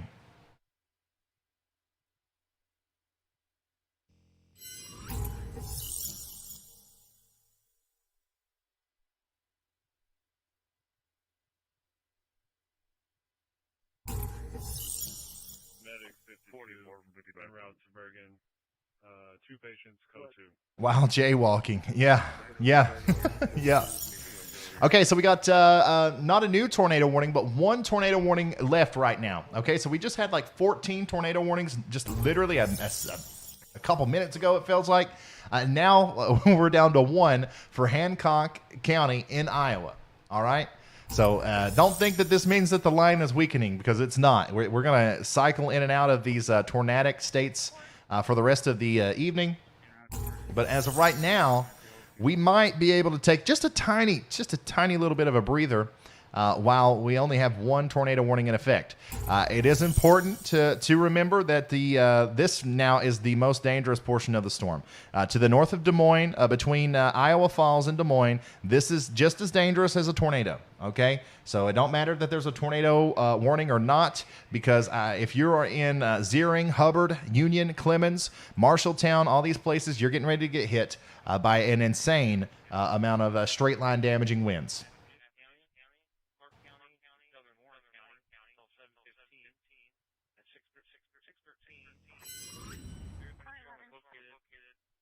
You can see the wind starting to pick up there in Des Moines. I saw something like fly across the road there, it looks like. I wish we had a view of the horizon. Probably a lot of lightning.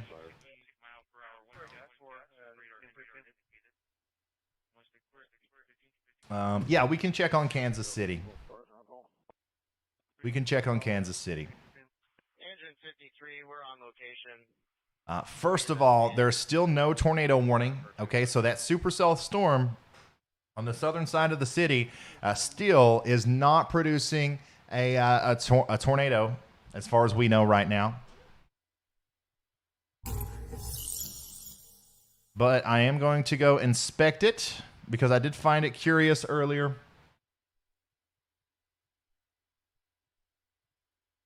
It still looks like there's a potential need to continue to be a little bit concerned there. But once again, this is already going through the southeastern portion of Kansas City right now. Very quickly going to show you the radar here. And, Kansas City downtown's here. The worst part of the storm for downtown has already passed. I'm talking about this part down here, Lee Summit, all the way through Blue Springs and Grain Valley. It's right here that we got to watch for the potential for an actual tornado to possibly form. I'm not saying that it is going to form. I'm just saying that it's possible because of the way that supercell is oriented and the fact that it's discrete. I'm going to watch all of these cells over here in Iowa or in Kansas and Missouri. And I promise I'm going to be the first one to let you know if there's a warning associated with it. Interesting. There's a large branch down on the wires behind this address. Can you have OPPD add this to their list? Boop, boop, boop, boop.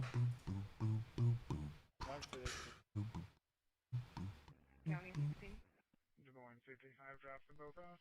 10-24, 10-8. 10-450, 10-8, 18-17.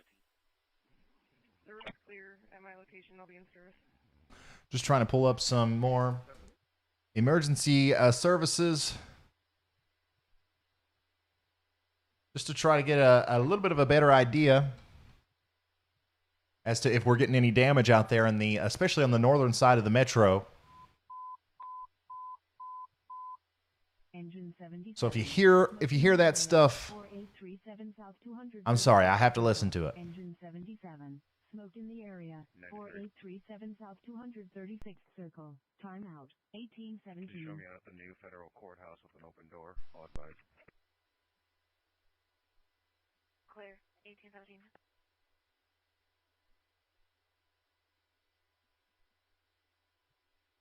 Bear with me. I have to look up here at my TV screen to set up all the radio stuff. Engine 77's en route. Got one caller on it. Just now, just smoking out. You can't tell from where they're. Engine 41. Engine 61. Medic 6. Okay, we do have a new tornado warning now. A new tornado. The National Weather Service has issued a tornado warning. A brand new tornado warning is now in effect for Buffalo Center, Tatanka, and Wesley, Iowa, until 7 p.m. Central Time.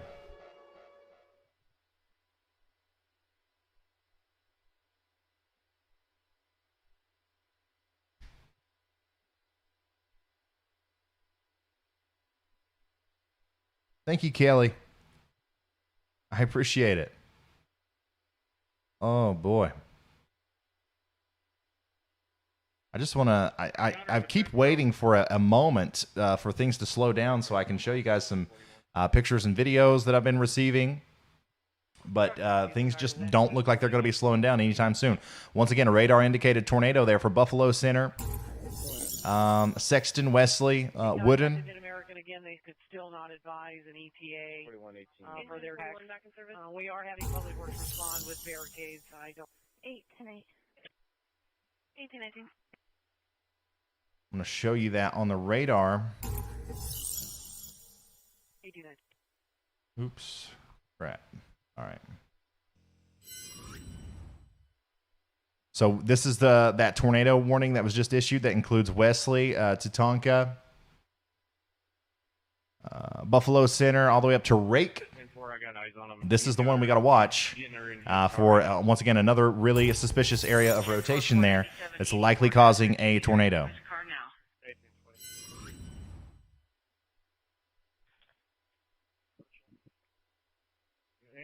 Engine 53. 1820. Hamilton, Hardin County, did you copy? There's no fire in the tree at this time. Homeowner was advised to wait for OPPD. Engine 53. Carbonado, thank you for being a member for 3 months. I can't believe we got people just casually walking around out here. They have to be able to hear the thing coming at this point. Hamilton, Hardin County, so we can go ahead and remove it. They have to. You can see the light pole shaking. You can see the leaves blowing around.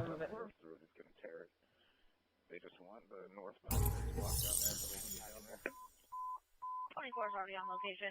1820. Wind is picking up in Des Moines. Yeah. So things are going to get a little bit noisy in the background. You hear emergency services. I know for a fact that maybe not where we're looking here on the camera, but I know for a fact around Des Moines we're getting ready to experience a period of damaging winds, and I'm just trying to pick up on which part of town it's the worst in, just so I can let you guys know. If you live in Des Moines, I'm going to try to keep you updated, okay? Like, for example, I think personally that the strongest winds are going to be moving through the northern portion of Des Moines, okay? So like Ankeny, Elkhart, Huxley, Madrid, Granger, Maxwell, all these places on the northern side up the I-35 corridor there, I think that's where the strongest winds are going to be.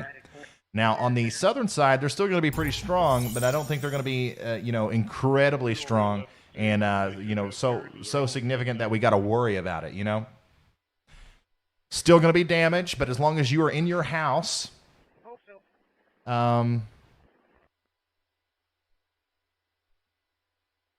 you're going to be fine. And get into the most interior room, too, because a tornado could spin up at any moment.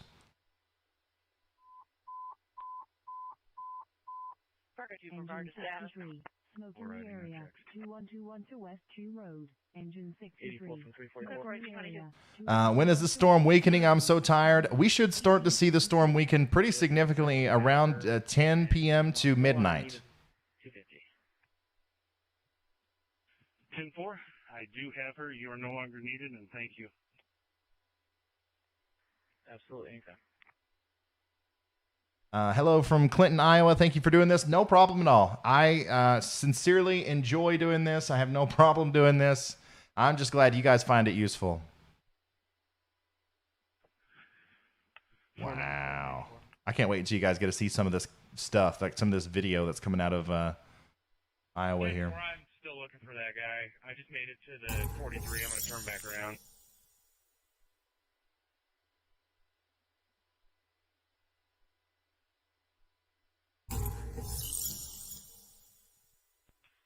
Or if you want to move back to Lot 2, he's over there.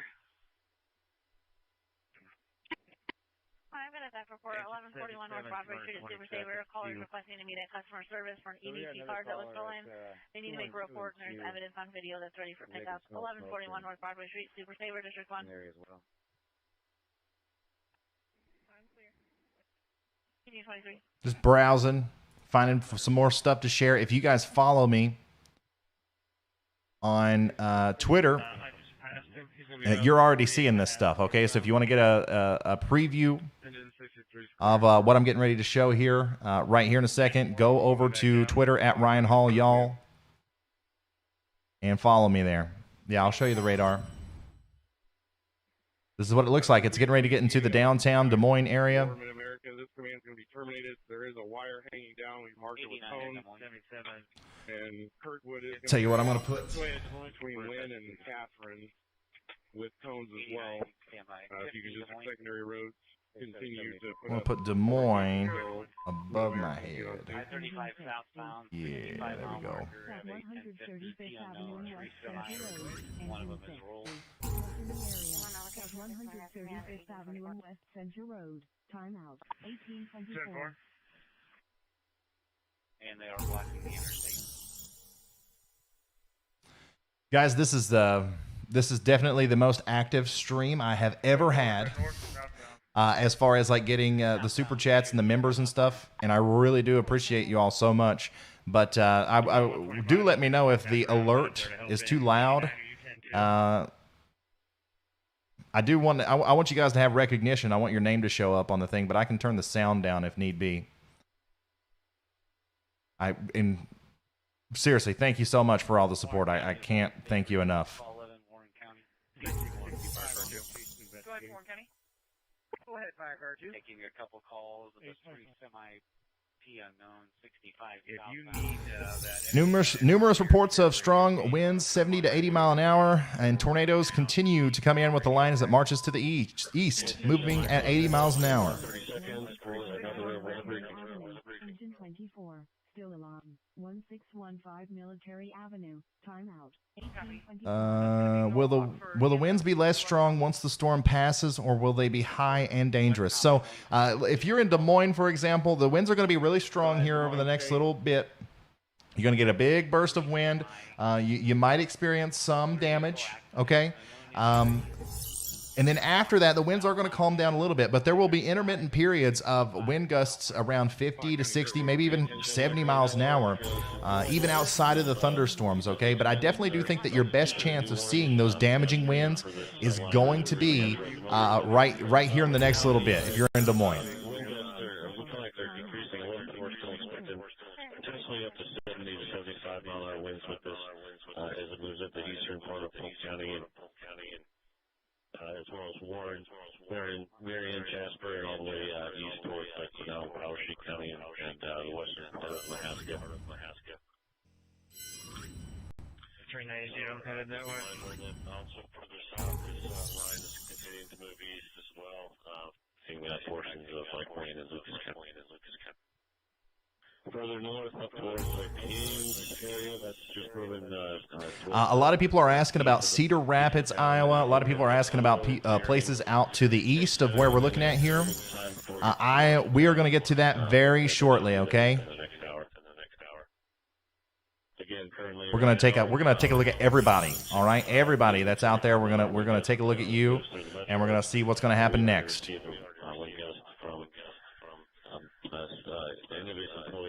Near the high school in Johnson, 65 miles an hour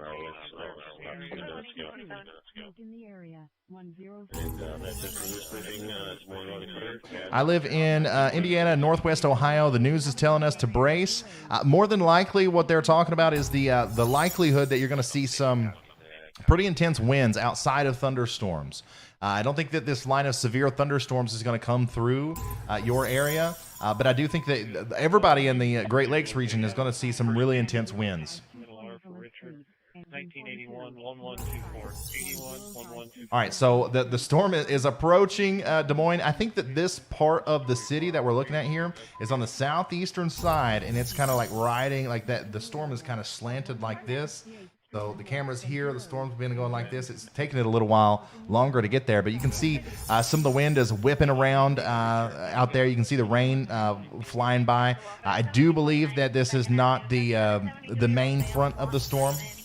But we're gonna put that back above my head, and we're gonna take one more look at the radar here as the storm is once again entering Des Moines. Once again, like I said earlier, the strongest winds are on the northern side along that bow echo. But as you can see above my head right now, there's definitely no lack of strong winds across this whole line. 50, 60 mile an hour winds can do damage. All right, they can. So let's make sure we're staying safe. Let's make sure we're staying in our safe spot. We do still have a tornado warning for Hancock and Winnebago counties in Iowa, but the rest of everybody else is under a severe thunderstorm warning. Okay, and now I want to very quickly show you some of this stuff that's been going on out there. This is, once again, on my Twitter. Ryan Hall, y'all, thank you guys so much for following me over there, by the way.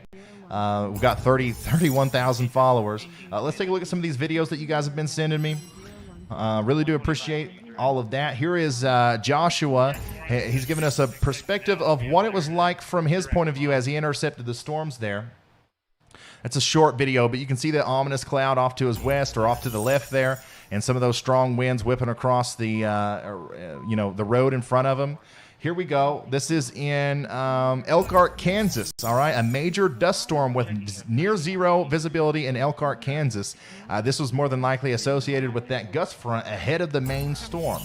So, we're seeing big-time winds even as far south as into Kansas when we thought the main, chunkiest part of the winds would remain up here in Iowa and up into portions of Minnesota. And here's another view. This one, wow. This one was close to the news station there in Kansas. A dust storm, dust bowl. I'm not sure exactly where the location of that is, but as you can tell, we have a lot of wind associated with this storm, even outside of the thunderstorms, okay? And this is why you're hearing about it in Ohio. This is why you're hearing about it even up in Michigan, okay? It's not the fact that you're going to experience this straight-line damaging wind event, an isolated tornado event like the, portions of Iowa are seeing. It's that this is a massive storm with so many dynamic elements, and one of those elements is that even outside of a thunderstorm, you can see conditions like this. And we're going to continue to see those really strong winds go all the way up into the Great Lakes region. I don't know if we'll see anything, exactly like this in, for example, northwestern Ohio, but it's definitely going to be significant enough to where we could see some damage. Highway 400 between Mullinville and Dodge City right now, visibility is deteriorating as I go west. What are we looking at here?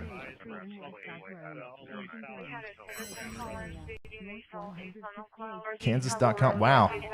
So you can see there's a lot of debris over the road, lots of dust out there.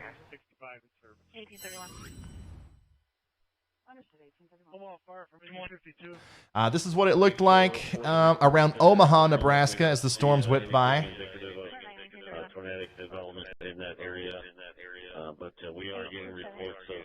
Bring it back to the beginning. And we just got a report of some 30 Yeah. near the down. That's significant. So that should be a moving into that area shortly. So if you're on the front leading edge of one of these bow echoes as they come through, this is what you can expect. And once again, we do have damage reports coming in. We've got buildings coming down. We've had a lot of semi-trucks on the Interstate 80 in particular that have been flipped over.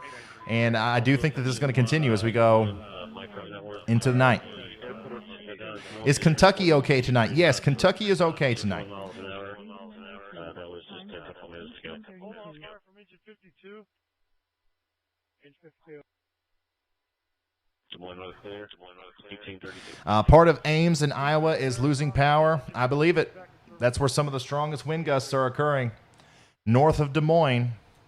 Remember, guys, if you are now in Iowa Falls, all right, if you're in Eldora, Parkersburg, Sheffield, let's see here, Greene, Waverly, Waterloo, okay? Waterloo's in the path of this thing now. Marshalltown, all the way down into Grinnell, Newton, Monroe, Knoxville, all right? All these places in Iowa, you are next in line for potentially seeing this straight-line damaging wind event that's causing damage like you see over here. Are we back in Dust Bowl times? No, this is temporary. This is temporary, but it's going to be interesting to see how far this dust gets carried, because I think that with the power of this mid-latitude cyclone that we're experiencing right now, I think that some of that dust from Colorado could get carried all the way over into portions of Wisconsin and maybe even Illinois. Like, that's a long way for a dust particle to travel, you know, in a less than a day. South 17th Street, 3rd Avenue now. Yeah, I didn't actually use it in the area. That's why I Want me to send second truck to check that area? Or just check So we do have a lot of damage reports coming in. negative. We'll just go check that also. Upper Cerro Gordo and eastern Winnebago County until 7:45 this evening. Be a radar indicated threat. Engine 52's in Rockville, Wednesday clear, 1834. 102nd and West Center Road. Thank you, 834. What we're listening to is just a little bit of everything from around Des Moines. We're listening to emergency management services. We've also got the amateur radio net pulled up. And what I do is I just listen for keywords. You know, tree limb, vehicle turned over, you know, like that gives me an idea of how significant the winds are, even without relying on having actual storm reports coming in. Winds are still whipping down here wherever Core Avenue is here in downtown Des Moines. Not seeing much in the way of the damage in this part of town, though, which is good. But, you know, you can hear that it is definitely happening in other places. I do believe, once again, the strongest wind gusts are occurring on the northern side of town and the northeastern side of town. So keep that in mind.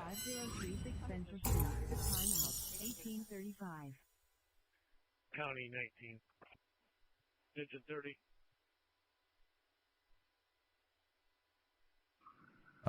Let's see here. You can hear the roar of the tornado nearby. Okay, be advised, fire department will be checking areas 17th and 3rd Avenue, as well as the Bluff Apartments on Nash for smoke in the area. 1835. This is caused from the wind. Do you want us to cancel or continue to 168 degrees? We need to verify that there's nothing more than that. You're still on the call, please. This was an hour ago. 19. Did anybody get a hold of Burlington Northern on But listen to that. They have debris on their tracks. They should check it before they have a train that's just south of town. We'll try to give a call and advise them.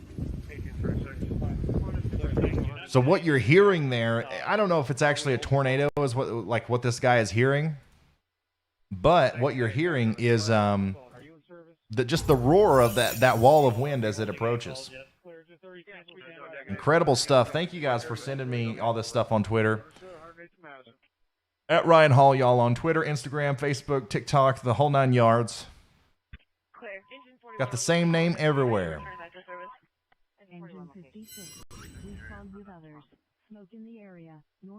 Okay, here we go. The National Weather Service has issued a new tornado warning now for Hampton and Greene, Iowa, until 7:15 p.m. Central. That's going to be Butler, Cerro, Gordo, and Franklin counties. Okay, that's up here to the north of Des Moines. Once again, on that northern flank of the line where it starts to wrap around backwards like that, we are going to get several tornado warnings as we go through the rest of the evening. If you are in Hampton, you got to get in your safe spot. If you're in Hansel, let's go. Greene, Daughtery, all right? Every single one of these places, you need to be going there now. I know we kind of took a break from the tornado warnings, and we think we're just talking about some isolated strong wind gusts, but no, we're back on the tornado train here north of Geneva there near Hampton and Hansel, once again in northern Iowa. Let's go check that out on the radar. Let's get up close and personal with it. And let's see why the National Weather Service issued that warning.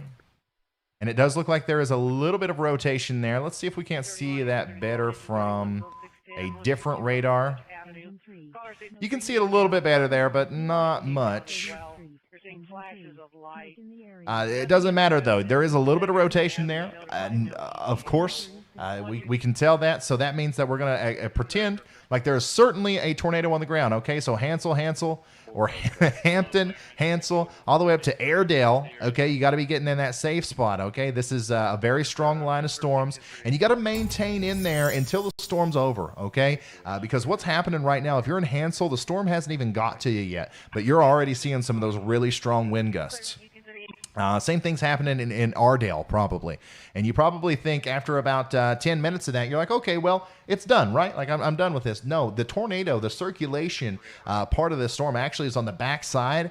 So, you know, it's going to feel like the storm is done before the potential tornadic circulation is actually going to get to you. So wait until that wind calms down. Wait until that rain calms down for at least 10 to 20 minutes or so before you come out of your safe spot, all right? And we see a pretty significant area of circulation now, and also just general wind speeds.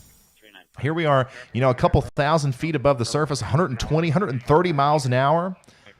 Wow. 140, 141, 142. There you go. Now, remember, that is not the speed of the wind on the surface. That is the speed of the wind, you know, a couple thousand feet above the surface. But generally, you know, some of that is going to mix down. So I would say if you're in Dumont, Hansel, Bristow, any of these places, even if you don't get hit by the tornado, you're going to experience some very strong straight-line damaging winds coming through.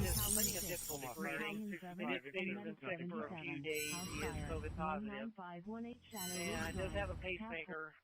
19091 passport. 631, you're on fire. So are you able to find out when he actually tested COVID positive? Omaha Fire Rescue. Engine 60 is in service. Go to Rescue 60, make the house fire.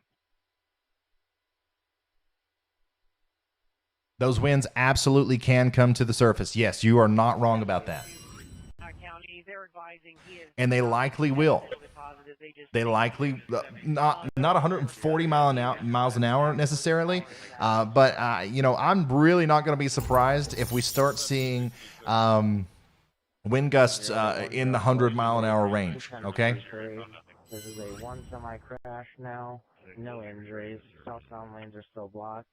They are rerouting traffic onto exit 65 and then back onto the interstate southbound. Oh wow! By the way, guys, I'm not being able to watch the super chats and stuff as much as I would like to, but I just saw this one. Douglas Christensen sent a remarkable, a very generous $300 super chat. Thank you, Douglas. Thank you so much for that. That you didn't have to do that, but wow. Thank you so much for that. That's awesome. Everybody say thank you to Douglas. Everybody in the chat that enjoys what they're seeing right now, who thinks that this is a valuable resource and who would like to see me do this in the future, say thank you to Douglas. Because if it wasn't for people like Douglas, I don't know if my wife would let me do this. All right, let's go back over here to let's see here. Let's come back over here to the storm that we've been looking at. Once again, south of Hampton, okay, between Hampton and Geneva, we still have a really interesting area of what looks like rotation, but certainly some very strong straight line damaging winds, and that's going to be moving into the Ardell region and the Dumont region very, very shortly. Very shortly.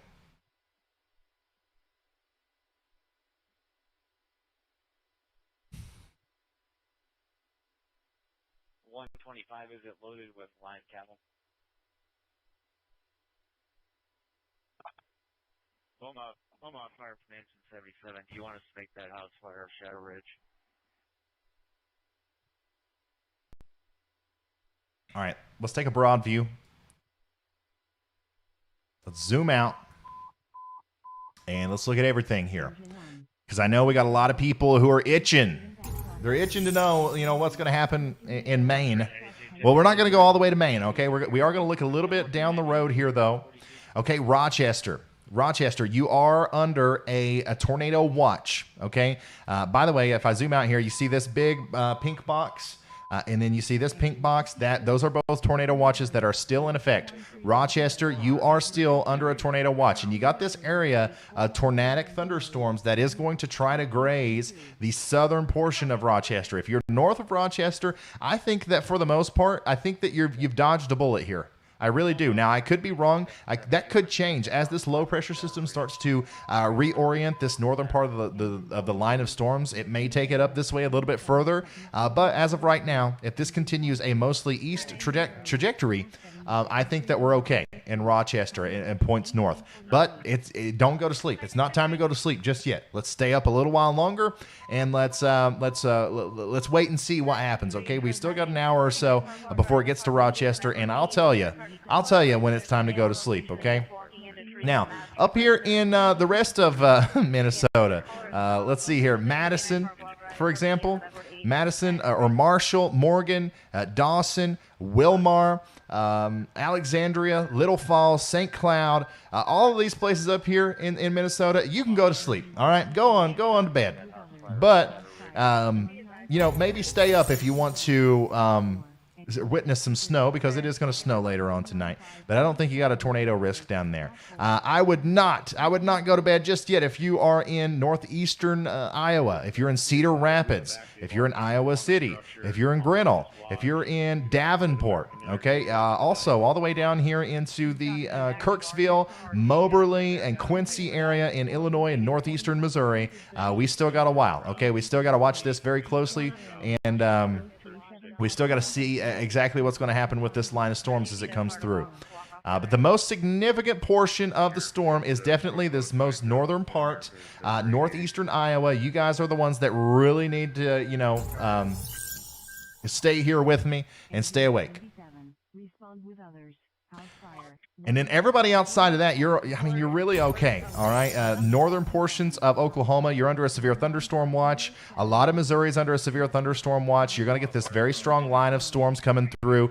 This is not something I would, recommend staying up until like 2 a.m. for, but definitely if you want to keep track of this with me, I'll let you know whenever the threat is over. Somebody said northwestern Arkansas, you're also under a severe thunderstorm watch, but that's going to be much later tonight before that gets to you, okay? And I don't know. We'll have to watch the evolution of the line to really see how significant that's going to be once it gets closer to you. Right now, definitely the focus area is Iowa. The whole state of Iowa is is covered in severe thunderstorm and tornado warnings. And in fact, we just got a new tornado warning that's going to be issued for Charles City and Rockford, Iowa, and Rudd, Iowa until 7:30 p.m. Central Time. 7:30 p.m. Central Time. So it looks like they decided to extend that warning out to the north and to the east. Let's refresh our radar there. Wow. Yeah, so they are they're really ahead of it there. So they've went ahead and issued a warning all the way out here to Floyd, Charles City, and Rudd. And that's going to be for the multiple areas of circulation that are associated with this big part of the storm that's going through Ardell right now. We talked about Ardell not too long ago. We talked about Daughtry. We talked about Green. We talked about Marble Rock. We talked about all these places. Hopefully you guys are in your shelter. Now, downstream, this potential tornado is also going to affect Floyd County and Rudd, Floyd, Charles City, maybe even Orchard and Elma downstream. So let's, if we're all the way up here in Floyd, let's go ahead and start getting ourselves ready to get in that safe spot. You want to get into the most interior room of your home. You want to put as many walls between you and the outside world as possible. You certainly don't want to be outside. You don't want to be in a car. If you're driving, if you happen to be driving down the road and listening to me, through your car stereo or something, the last thing you want to do is get in an overpass. Okay, a lot of people think if you park under an overpass, you protect your car from hail, or any like flying debris or something. That's actually like the worst place that you can be. Okay, so don't do that. Preferably, you're going to drive somewhere with an exit and get inside of a building that's a sturdy structure. And the people of Iowa are nice. They're good people, all right? They're going to let you, if you go to a standalone McDonald's, they're going to let you get in the freezer. Just don't eat anything. It's not cooked yet. Let's see here. Stephen Clark, thank you so much for that. He says, thank you, Ryan. My son and I just found your stream, and this is a great service. Tell your wife thanks for sharing you with us. No problem. No problem. And I will tell her that. In fact, she probably heard. I would imagine she's watching right now. To exit 65. I'm going to make contact with your patrol and find out what you want. Guys, thank you so much. Seriously. Thank you for all the support. This is overwhelming. You don't have to do it. You really don't. I'm going to be here no matter what. All right. So, once again, we have another very concerning look on the radar here to where I'm almost certain that we have a tornado on the ground. Almost certain. 54 recon. 54. Mid-American cleared the line at 189. All of the tornado warnings that we have in effect right now in Iowa are radar indicated, but I would say that it won't be long before we see a reported or a confirmed tornado on this right here. We likely just saw a tornado go through Ardell, and it's continuing to go to the northeast towards Marble Rock, Rockford, Charles City, Floyd. Specifically Marble Rock, okay? If you're not in your safe spot in Marble Rock, it is almost too late. It is almost too late. Check the northbound here and make sure it doesn't cut across the northbound lanes. It is almost too late. And, of course, we have another big baller, very generous person, Doug's Hurricane Shack, with the $200 super chat. Wow. Once again, everybody, if you find what you see here valuable, if you like it, thank Doug. Say thank you, Doug. Because if it wasn't for people like Doug, I couldn't do what I do.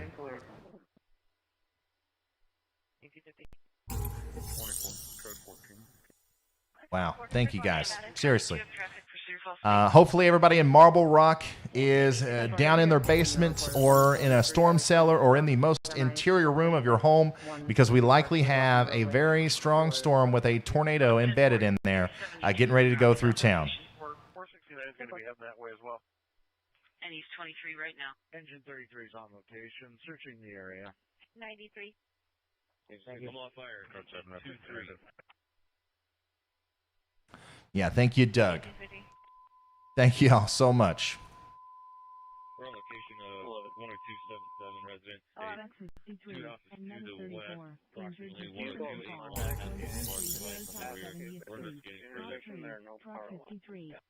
10284. Still browsing Twitter, by the way. Trying to find the latest reports that are coming in. Lots of them. Lots of damaging wind reports. And it'll be hard for the National Weather Service, I think, to determine what's damaging wind and what is actually a tornado damage, because there's going to be such a broad swath of damage. Here we are watching Storm Chaser Vince Welty as he is now driving through the storm once again, somewhere there in central Iowa.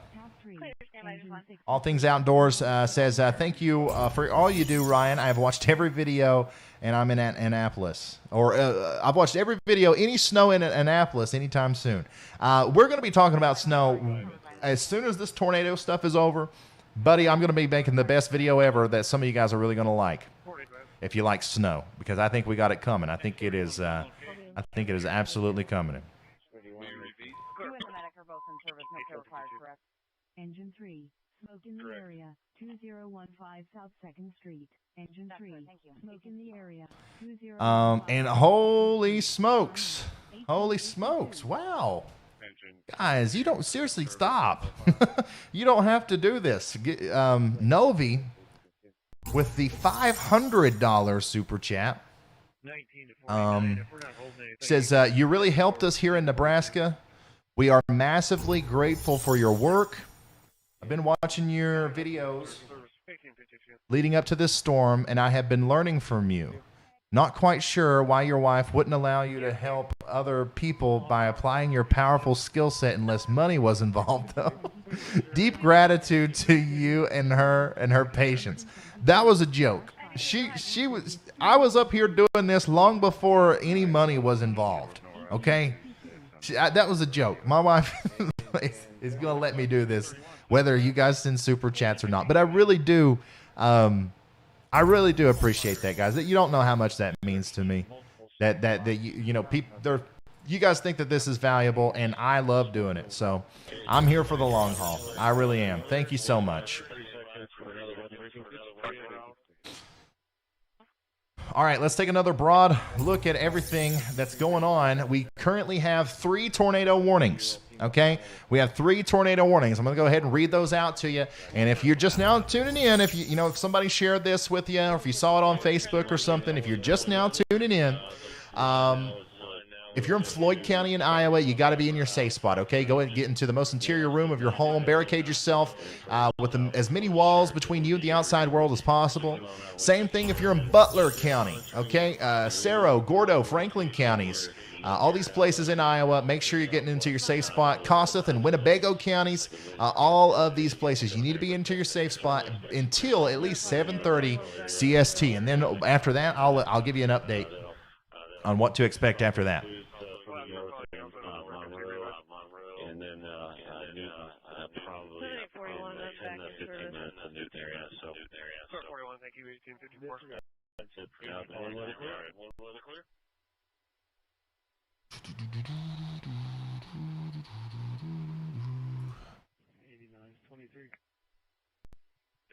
Oh, okay. So we got the City of Waverly Dam live cam. We can watch the storm come in on that camera, too. Thank you so much for that. I'm going to favorite that so I can remember it. A bunch of you guys tweeted me and told me about the $500 donation. I don't know how I keep missing them. That pops up as a big red thing over here in front of my face, but there's too much going on in front of me. All right, here we go. Just like I said earlier, the National Weather Service has issued a tornado warning for Grove, Minnesota, and Alden, Minnesota, and Geneva, Minnesota until 7:30 p.m. Central Time. So I did mention how it was likely that the forward motion of that low pressure system is going to fling the northern part of this line of storms a little bit further up this way. Okay, so now that's what we're seeing, and we just got our first tornado warning of the night in Minnesota. All right, that is going to be approaching the I-90 corridor near Geneva, Albert Lee, and south of Ellendale there. Okay, so if you're in Conger, Walters, Freeborn, Clarks Grove, any of these places, you got to be taking shelter right now. I'm going to leave, I'm going to pull this radar up to our storm near Charles City. And I'm going to pull that from Des Moines, I believe. Yeah. I'm going to pull that from Des Moines. There's still very likely a tornado down right now. Nothing has changed. A tornado is likely down right now near Rockford and near Marble Rock, moving up to the north and east towards Rudd, Caney, Kearney, and Floyd Crossing. Okay, so we're not going to leave this one, but we also got to check on our storm up here in Minnesota as well. I'm trying to find the best radar to look at it on. Okay, there we go. and a very clear area of rotation. Once again, right here in Faribault and Freeborn counties in Minnesota. This is rapidly approaching Alden, Manchester.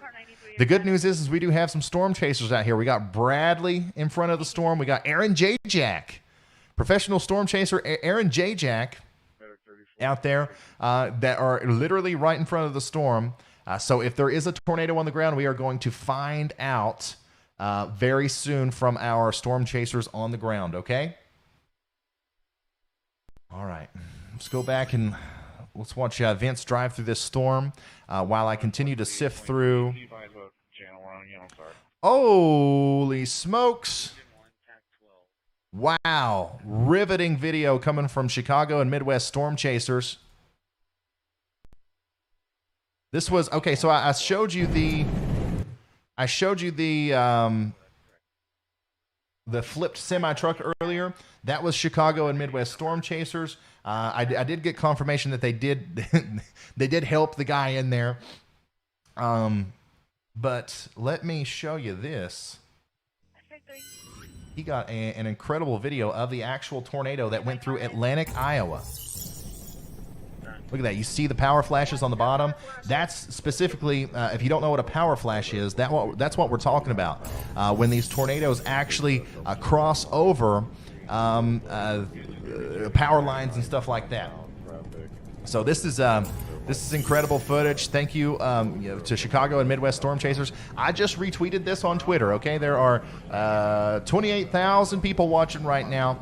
And you know what he's doing, what storm chasers are doing out in the field today, it is just as important as what I'm doing, in my opinion, okay? He was able to send this report in to the National Weather Service and aid them in their warning process. So let's all go show him some love and retweet this on Twitter. A lot of these guys make a living through social media, so if we can retweet him and get him out there, that's going to be good for him. But wow, yeah. So this is the kind of situation that we're in where, you know, the average person who is, you know, just in their house and they're watching the storm approach, and you know, maybe they're not paying too much attention. They just look out the window every once in a while. They're not going to recognize that as a tornado unless they really focus on it and kind of watch it for more than a second or two. So these are the kind of spin up tornadoes that we're having. And that's why they're so dangerous, because, yeah, you can see those damaging winds come through. And then on top of that, you get a surprise tornado on top of it. So, yeah, everybody go over to Twitter. Follow me on Twitter. Look here. Ryan Hall, y'all. At Ryan Hall, y'all. And all these storm chasers and stuff that I share, make sure you also share their stuff, okay?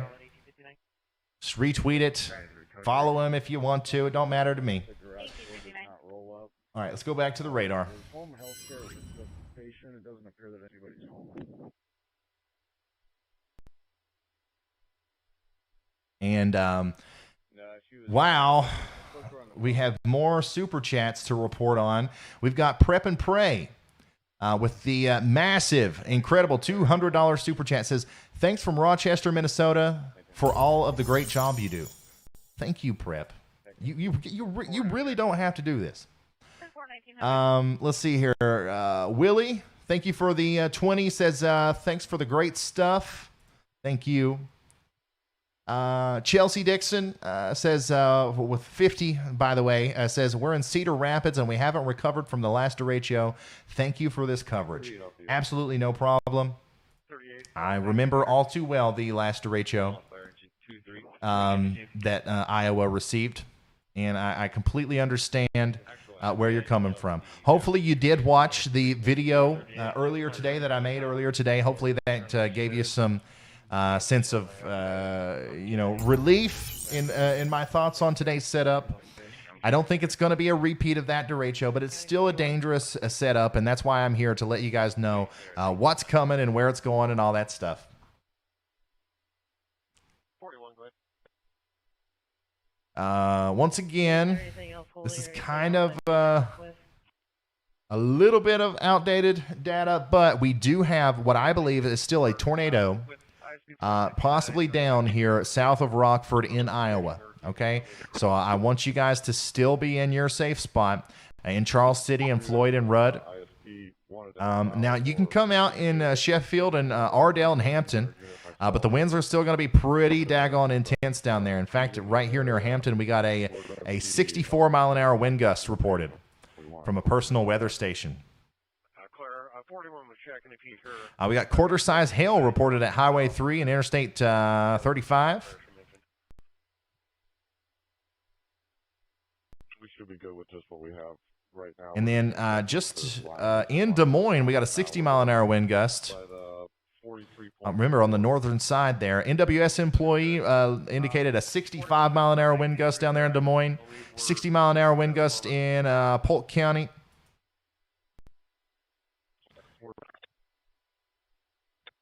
Right now, so we should be good with this many units plus ISP. Oscar 54. 19, were you clear? 65. 19 to 41, you're clear for 42. Oh, by the way, the wife's in the chat right now. Stephanie Thacker, she's a moderator.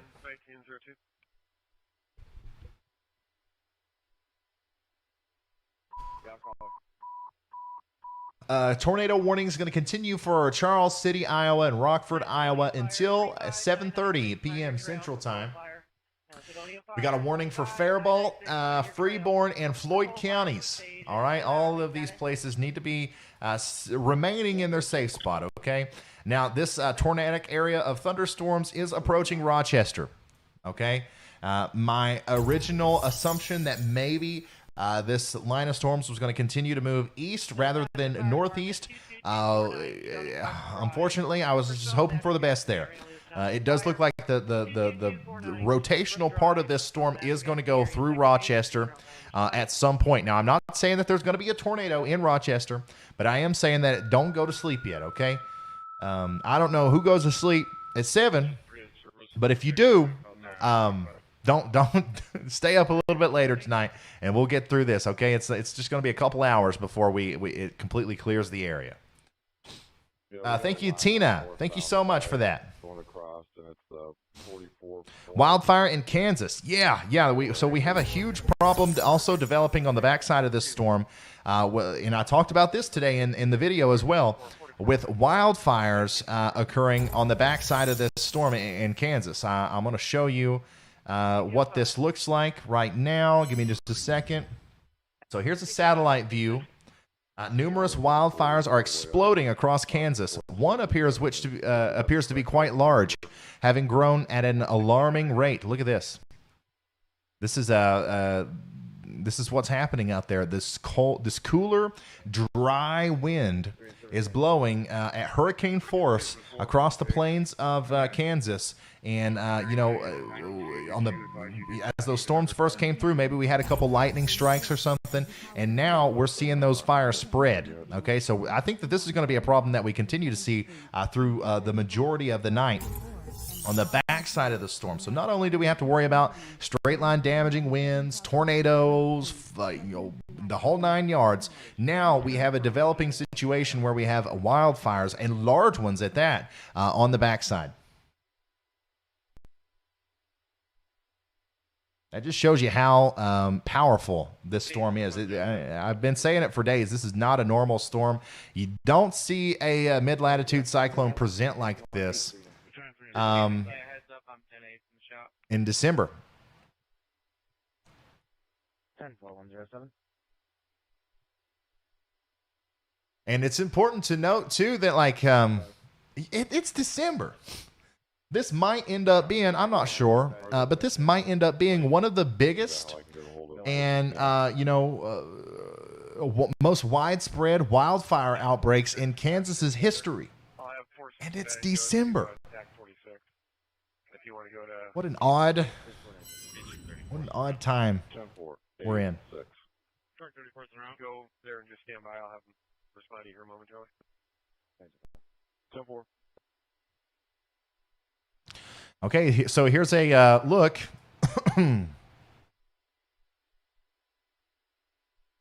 Here's a look at the broad view of everything. Minneapolis, okay, southern portions of Minneapolis, you are under, well, pretty much all of India in Minneapolis is under a tornado watch.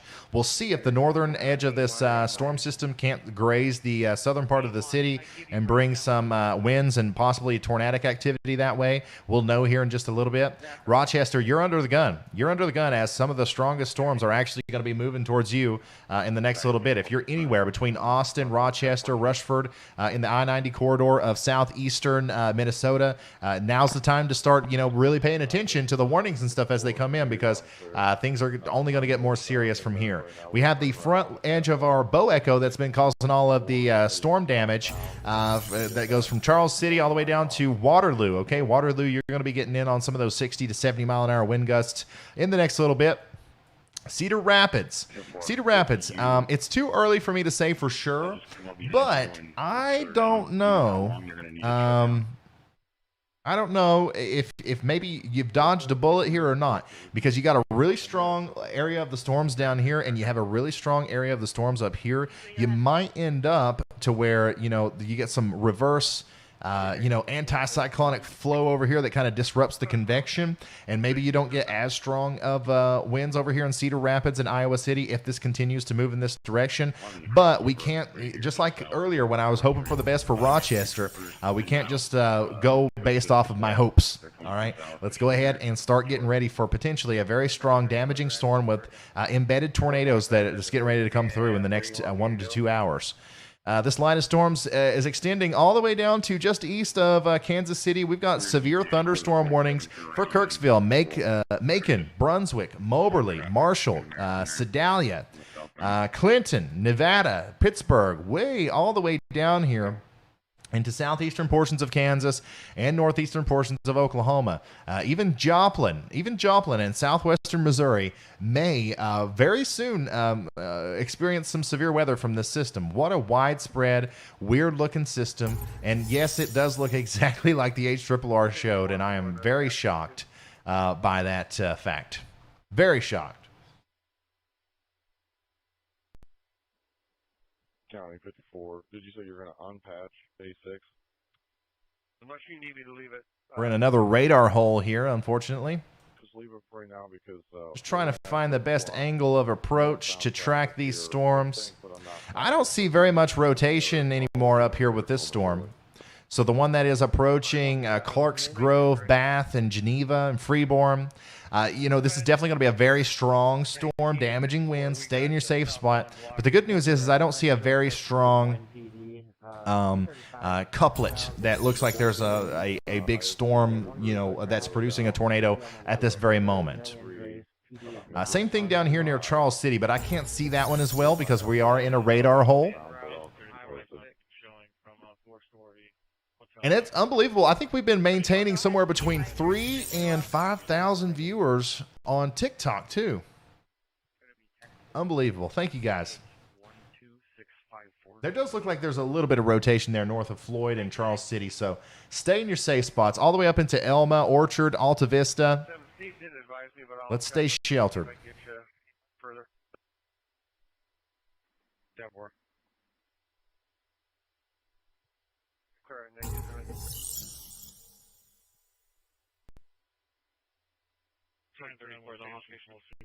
Street Command 19 to 54. One of the Lewis Township guys talking to me live. Okay. All right, David G. With the very generous $50 super chat. He says, "This is for Stephanie, not Ryan. Stephanie, can you remind him to contact me, please, about my perks? I remember 200 viewers, so I'm happy for you guys. P.S. Ryan isn't allowed to have this money, only Stephanie for her hard work. Stephanie, please figure out how to reach out to him. I don't know if there's a way you guys can, DM each other or something. I've been meaning to email you. I just can't figure it out, and obviously I've been incredibly busy. David, I'm sorry about that. We're going to get that figured out.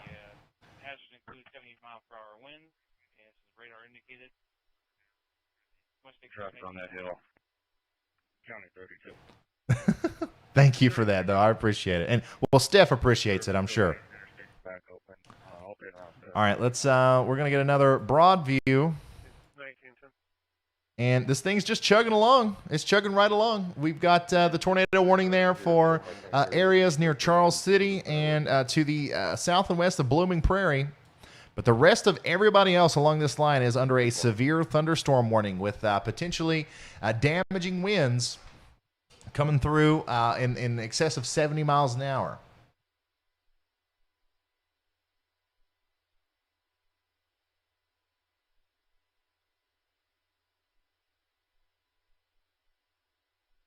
$18.63.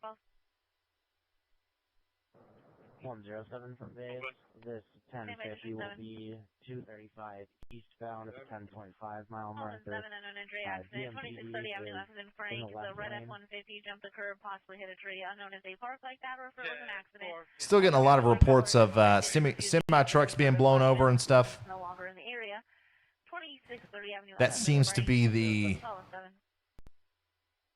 thing tonight. Yeah, I'll be in the area. 1911.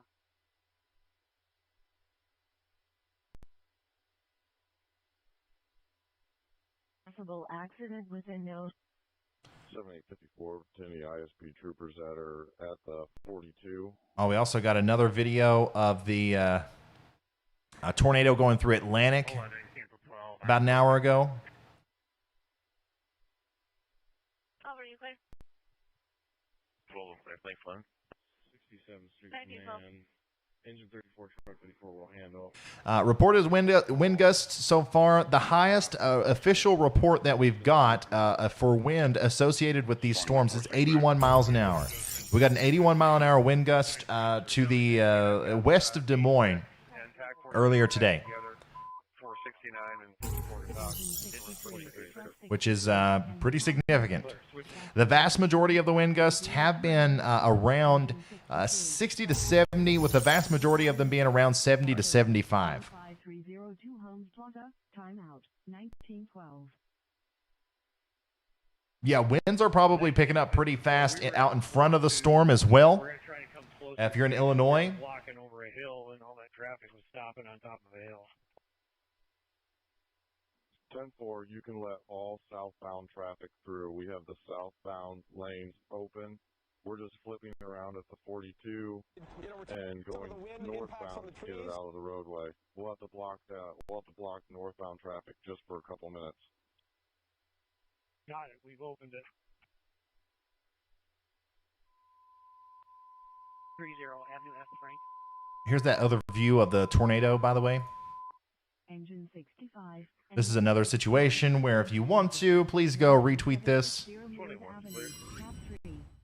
At Ryan Hall, y'all, on Twitter. Let's support our storm chasers. The driver we're checked on for damage. There was none, so you can see on South Street back service. Thank you. 1914. Northbound, we have to shut down northbound just for a minute. Do you think Ames, Iowa is in the clear? So as far as Ames, Iowa goes, north of Des Moines, I don't think you have any more. I don't think you have a tornado risk at all, okay, for the rest of the night. However, you're still going to have those intermittent, really strong winds that are going to be coming through. I think you're okay. I think you're okay. All right, just make sure that, if there's anything that's loose that needs to be tied down, tie it down, and then you should be okay. Additionally, Fort Dodge, same for you. All right, Spencer, Iowa, Creston, Iowa, Denison, Iowa, Omaha, Nebraska. You guys are okay. There's still going to be some lingering, very strong wind gusts all through the night. We had the big wildfire problem. Not so much in Nebraska and Iowa, but you know what I'm talking about. For everybody in the affected area, this is still far from over.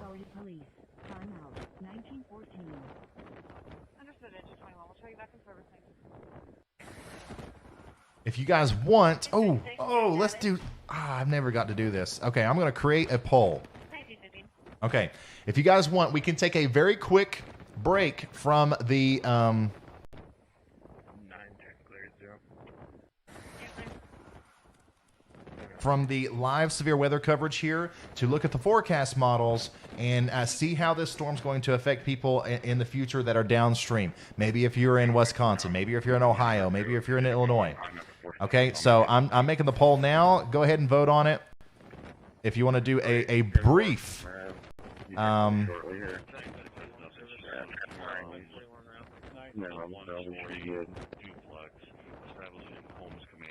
if you want to do a brief break from this the live coverage here and then do the forecasting.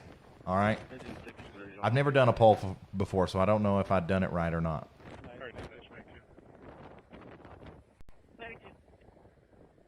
11 and 7, be advised. Fire department's on location advising the trunk is against the tree. No patients on location. The vehicle is Okay. abandoned. However, All right, so we're at a majority yes. 75-25 is what it looks like. Okay, so here's what I'm going to do.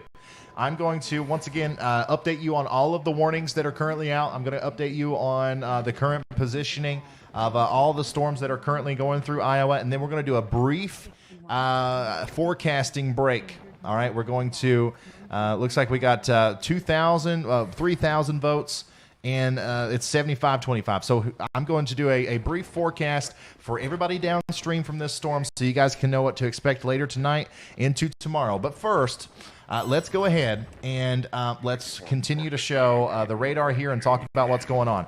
Rochester, by the time we get done with our forecast, these storms will be working into the area. So I'll be back to you before any tornado warnings are imminently issued for your area. Decorah, Harmony, Elma, all these places, you need to be ready for a big burst of wind. West Union, you too. Waterloo, okay?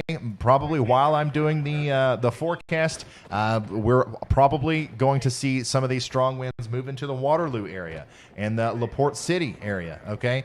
Cedar Rapids, I'll be back over here to the radar before you experience any sort of severe weather. Let's see here.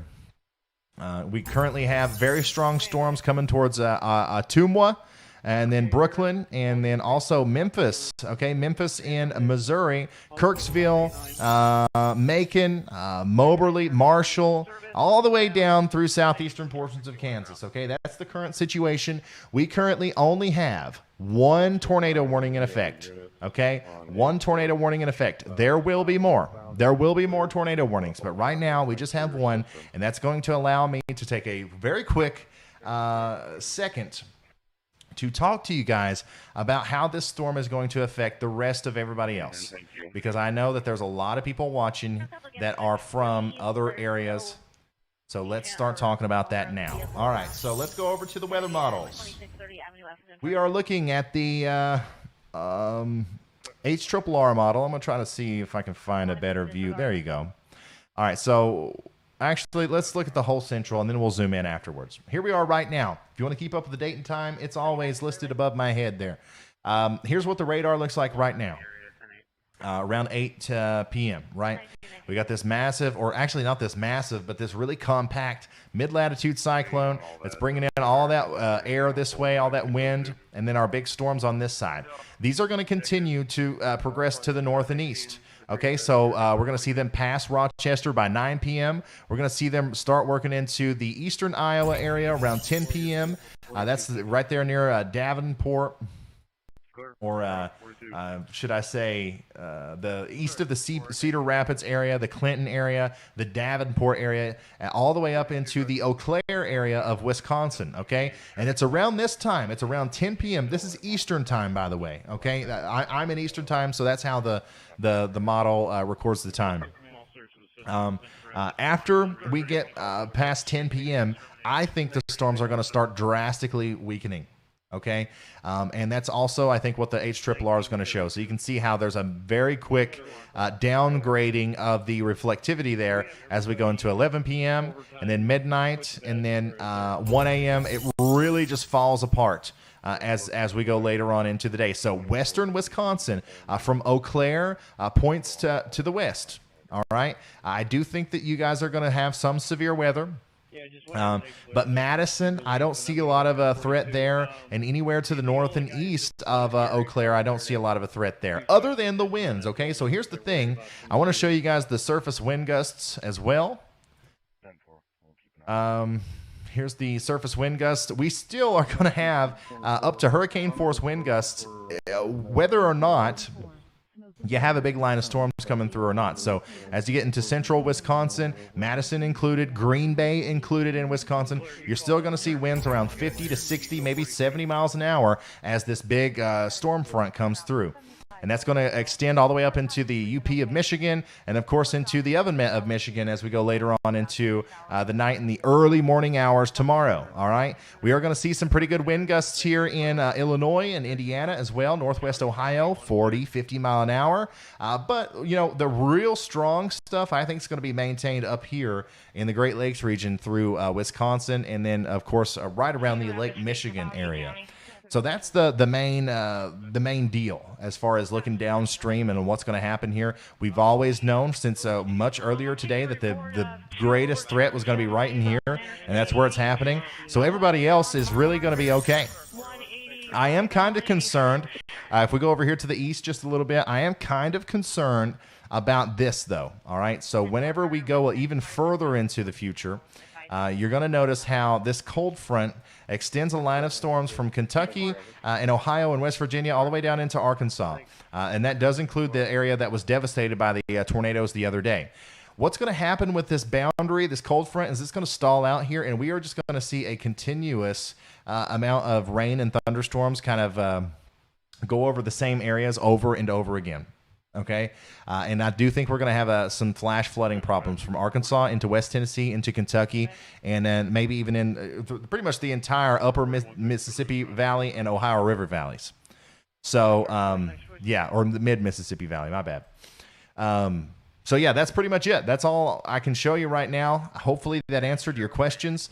And now let's go back to the radar.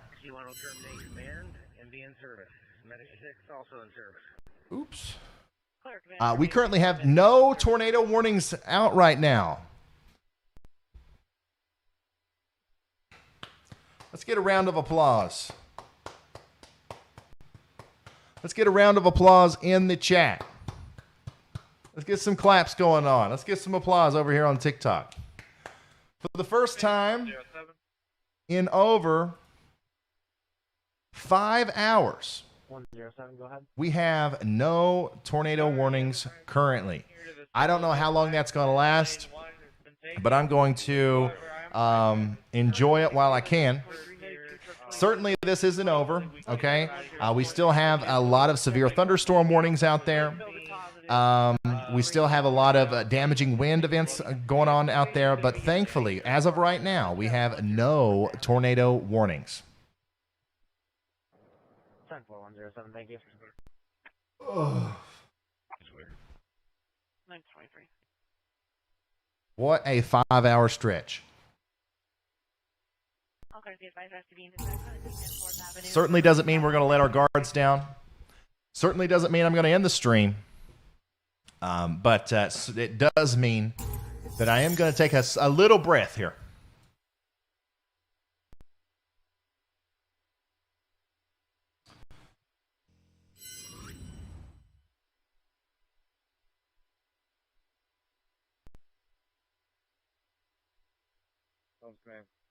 Thanks for the applause, guys. I really appreciate it.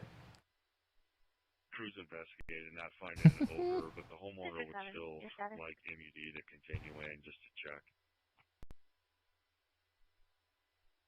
7 and 11, your status. There's 24 on location investigating. Oh, wow. That's interesting. Check this out. So here's a video from Reed Timmer. I just shared this on my stream or on my Twitter. From a business between 40th and 42nd. Come over here and look at this.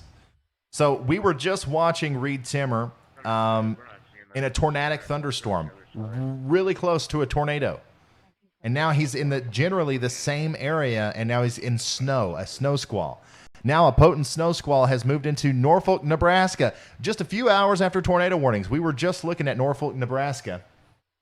By the way, new tornado warning. We got a tornado warning for Howard County in Iowa. Howard County in Iowa. We're going to zoom in to that on the radar right here in a second. But I'm just, once again, I'm kind of amazed by the fact that we're seeing snow there. Literally just a couple hours after the tornado.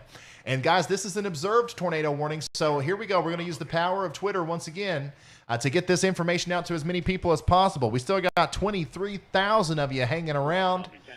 Let's every single one of us share this, because now we went from no tornado warnings to an actual tornado on the ground here in northeastern Iowa. Once again, south of Rochester. Let's go to the radar. And let's check this out. Let's see what we can see on this thing. Apartment 1, 23rd Ave. No checks for now. Of course, we're going to have trouble loading our velocity scans. Apartment 1. But I have no trouble at all seeing where the tornado is just by looking at the correlation coefficient. Look at that. You see that? That is debris being lofted in the air by a potential tornado, or actually an observed tornado in Howard County in Iowa.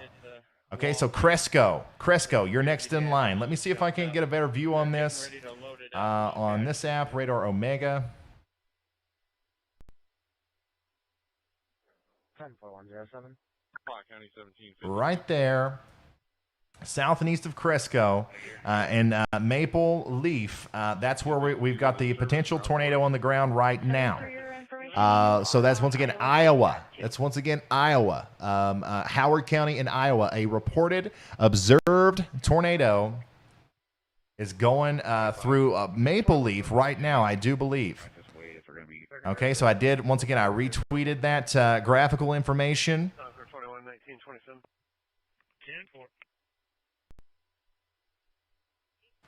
And if you want to see that, if you don't have Twitter, there it is. An observed tornado, penny-sized hail possible. 7,000 people in the path of this thing, guys. 7,000 people in the path of this thing. That's Elma, Schley, Saratoga, Lime Springs, Cresco. Everybody that's in this warning needs to get in their safe spot. The most interior room of their home, preferably. Or a basement or a storm cellar. That's most preferred. But yeah, this definitely has a debris signature right here, moving right towards Cresco. Not a lot going on the velocity, not going to lie. But like I said at the beginning of this stream, we can't rely on the velocity to tell us whether or not there are tornadoes on the ground. Powashik County, Sierra State, call 11, Powashik. Go ahead for Powashik County. Powashik, reference those two semis that are overturned. Just checking. Do you know if they are in the ditch or on the roadway at all? The roadway westbound at mile marker 186 is completely blocked. The semi goes across the entire road. Yeah, so I don't know if you guys are keeping up with the scanner traffic in the background, but there's also a lot of road closures out here. I think one of the problems that we're having is with such intense winds, we're getting a lot of the semi trucks, flipping over and stuff, and even like big portions of interstates are completely blocked up. 10-4, there's going to be a tree over the top of the line. Both lines are down on the ground. And that goes from I-35, I-80, all of it in Iowa there. Yeah, moving at 70 miles an hour, by the way. 70-mile-an-hour tornado coming right towards you there in Cresco. So let's make sure we're protecting ourselves. I have no idea. I know motor vehicle enforcement and the county officer. We got lines down on 7th Street in Guthrie. We got power lines down on 7th Street in Guthrie. 617, your status. That's from Coach Mathewson.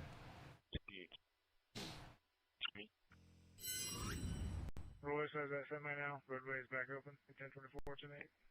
Let's see what else we got here. Thanks so much for tagging me in all this stuff, guys. Seriously.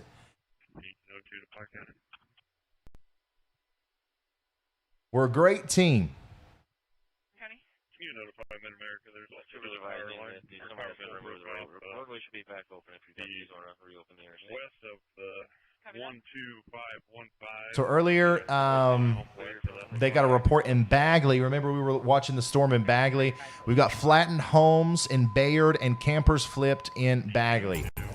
So, you know, we had a pretty good idea that there was a pretty significant, tornado go through there.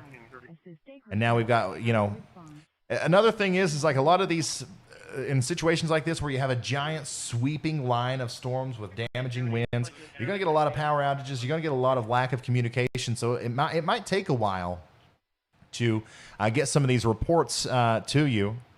It might not be instant, but yeah, we got a report into our newsroom, flattened homes in Bayard and campers flipped in Bagley. We were watching that storm not too long ago. And the reason it's important for me to continue to point out this kind of stuff is, there are people out ahead of this storm that need to know what the storm is capable of doing. And make sure that they don't underestimate it.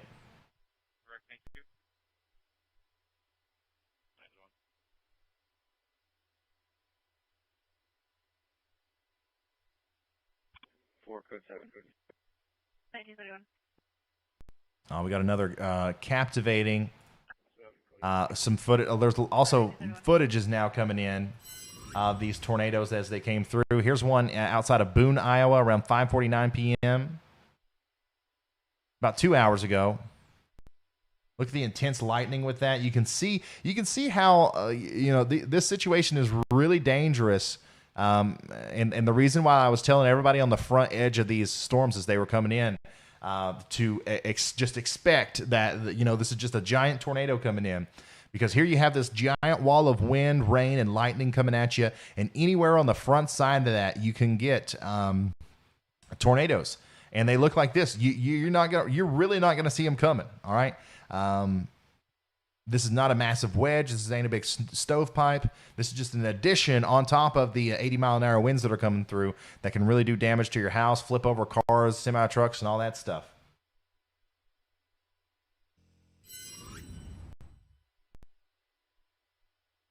Tornadoes at night are scary. It's, like I've said many times before, naders in the dark, it's the worst thing in the weather world.